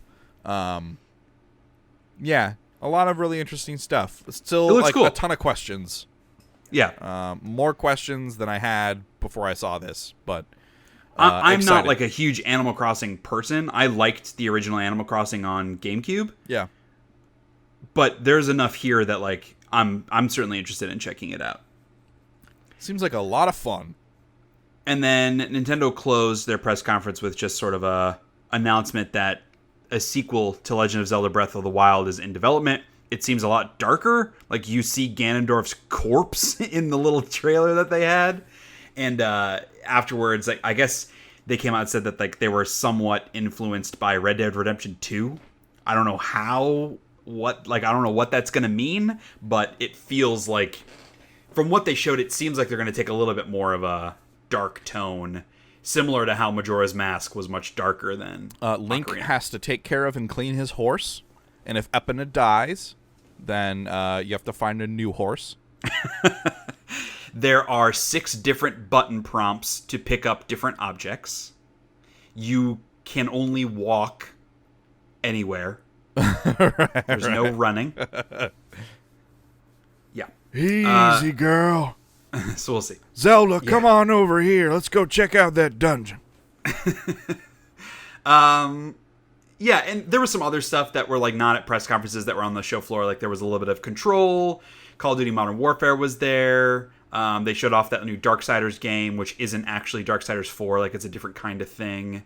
Code Vein was there, that Kickstarter project. But, like, I don't really think we need to go into all that. If there's news stories related to those, we can talk about them next episode. Yeah. Because we need to wrap this baby up. So, after all of that and that broad feeling of, like, about E3, I wanted to go through and, like, okay, what were the actual games that I think look pretty dope? And I had a list of 14 games, which is a decent amount. Cyberpunk, Legend of Zelda Link's Awakening, Borderlands 3, The Outer Worlds, Minecraft Dungeons, 12 Minutes, Elden Ring, which granted it's pretty far off, but it seems cool, Ghostwire Tokyo, Doom Eternal, Gods and Monsters, the Final Fantasy VII Remake, Outriders, Pokemon Sword and Shield, and Control. All are games that I'm like, these sound or look really, really cool. Like, I can get hyped about these 14 games. That is not as many as previous years. Like, usually there's like 20 to 30 games where I'm like, oh, fuck, I can't wait for all of these. But, like, it's not as... after going through that exercise, it didn't feel as bad as it did in the moment. Yeah. I thought I only had like 4 or 5, but I actually had 8. 8 games that I know I want to play. Right. Already. Sure. That's Animal Crossing, Cyberpunk, Minecraft Dungeons, Final Fantasy VII Remake, Control, Dying Light 2, Crystal Chronicles, and Wolfenstein. It's interesting that, and maybe a little sad, that 2 of my 8 are just re-released, essentially, effectively. Yeah. To be fair, there's way more of those happening now than ever before. For sure. So those are kind of my 8. Like, you said Outriders, I don't know enough about that. I'm a little disenfranchised with the fact that it's a third person. Pokemon Sword and Shield, I wouldn't say I'm excited to play. I know I will play it. Gods and Monsters, I don't know enough of. Doom Eternal's not really my style. I'm a little sad about Ghostwire Tokyo. Elden Ring, it's going to be a Dark Souls game. I should probably stay away. 12 Minutes, I wouldn't say I'm excited about it. I just think it looks fucking cool. If the price is right, I'll get it. Outer Worlds. I mean, I guess I should probably include Outer Worlds on my list. I mean, I know I'm going to play it. You're not psyched about Borderlands 3? Oh, I think I left Outer Worlds and Borderlands 3 off of this list because nothing at E3 sold me on them. Yeah, like they didn't give me any new information. Yeah. Like they'd already announced all the stuff about it. So that's fair. Yeah. So yeah, I mean, was it a disappointing E3? 100%. But it wasn't the worst I should say it wasn't a useless E3. Will we have E3 next year? Will it be the same? Will Sony be back to talk about the new console?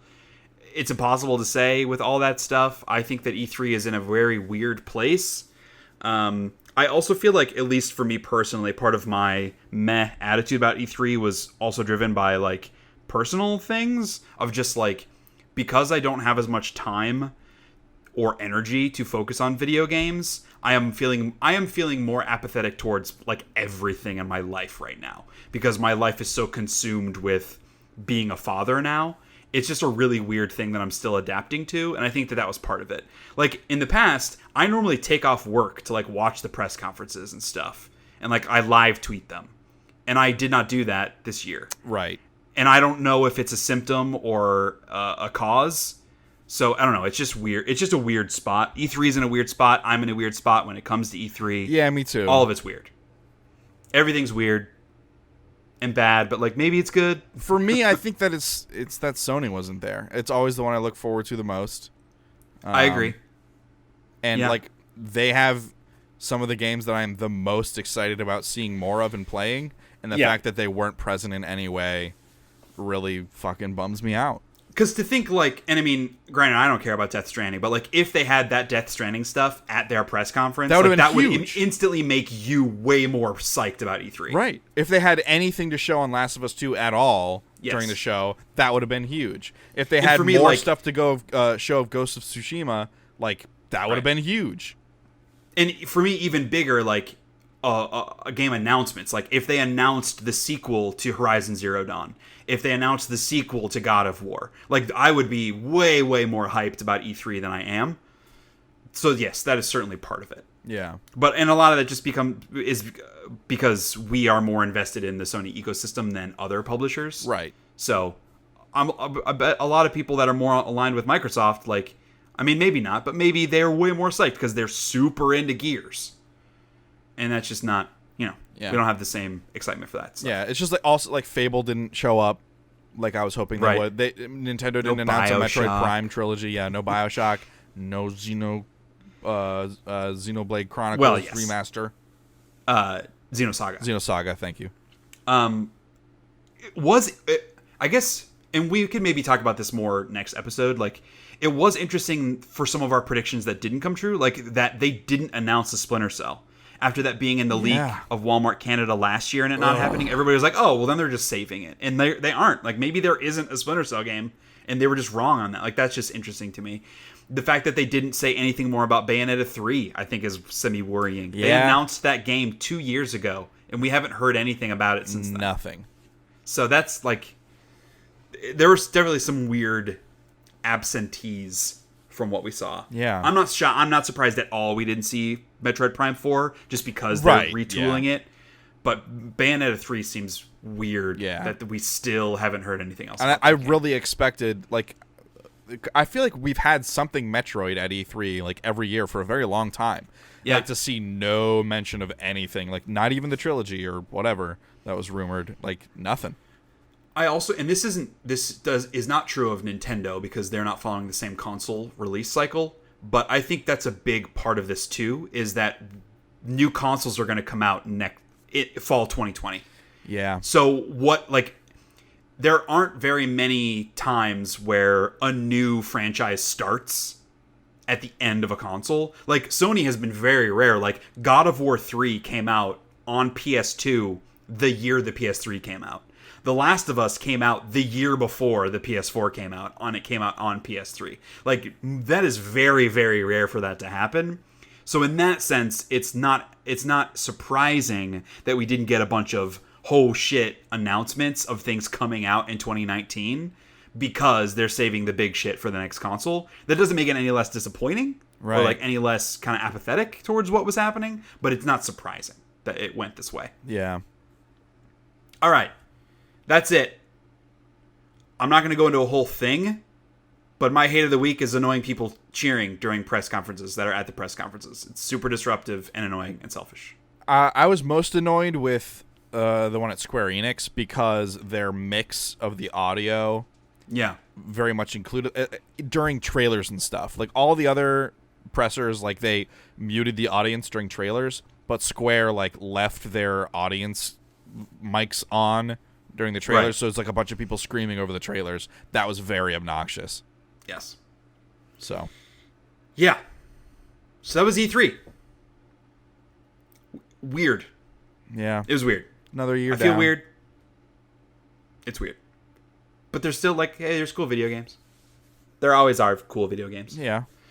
2020 is shaping up to be a much cooler year in video games than 2019 is shaping up to right, be. and like so that's the thing is that I have like very little to look forward to for the rest of the year. Yeah. That sucks. I'm with you. But there are surprises. Like, I know you fucking loved Void Bastards. Yeah. And that was not a game that, like, we were talking about leading up to it. I mean, it happens. I know, like, people are losing their minds about Outer Wilds, that adventure game, which I want to play just because everybody is losing their mind about how awesome it is. Yeah. Like, there are smaller things that are making an impact. It's just the big stuff. Anthem, Rage 2, like, those games are, like, they're just not that great. Right. So hopefully the games that we just talked about as being excited about them are good and are not the same. Like, hopefully we aren't saying the same thing about Cyberpunk next year. You know what I mean? Right. All right. So that's it. We're going to end with something we don't hate. And it is Father's Day as we are recording this. So I'm going to say that I don't hate my dad.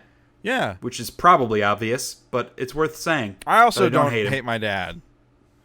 Thank you for putting that down, because I probably would have not picked that. But now that you did, I had to. Now you have to. Also, happy Father's Day, Shea. Yeah, it's your first Father's Day. One. It's weird. I'm really weird with holidays, just in general, and especially like my birthday. I generally don't give a like, I don't care about my birthday. I want to I want to take off from work and just chill, but like, I don't want to party. I don't want to celebrate it. That's just not my personality. Yeah. And I feel very similarly about a lot of holidays. Like, getting together with family, that's the only thing I care about when it comes to holidays. So like, it being Father's Day, like, oh, I'm going to get gifts.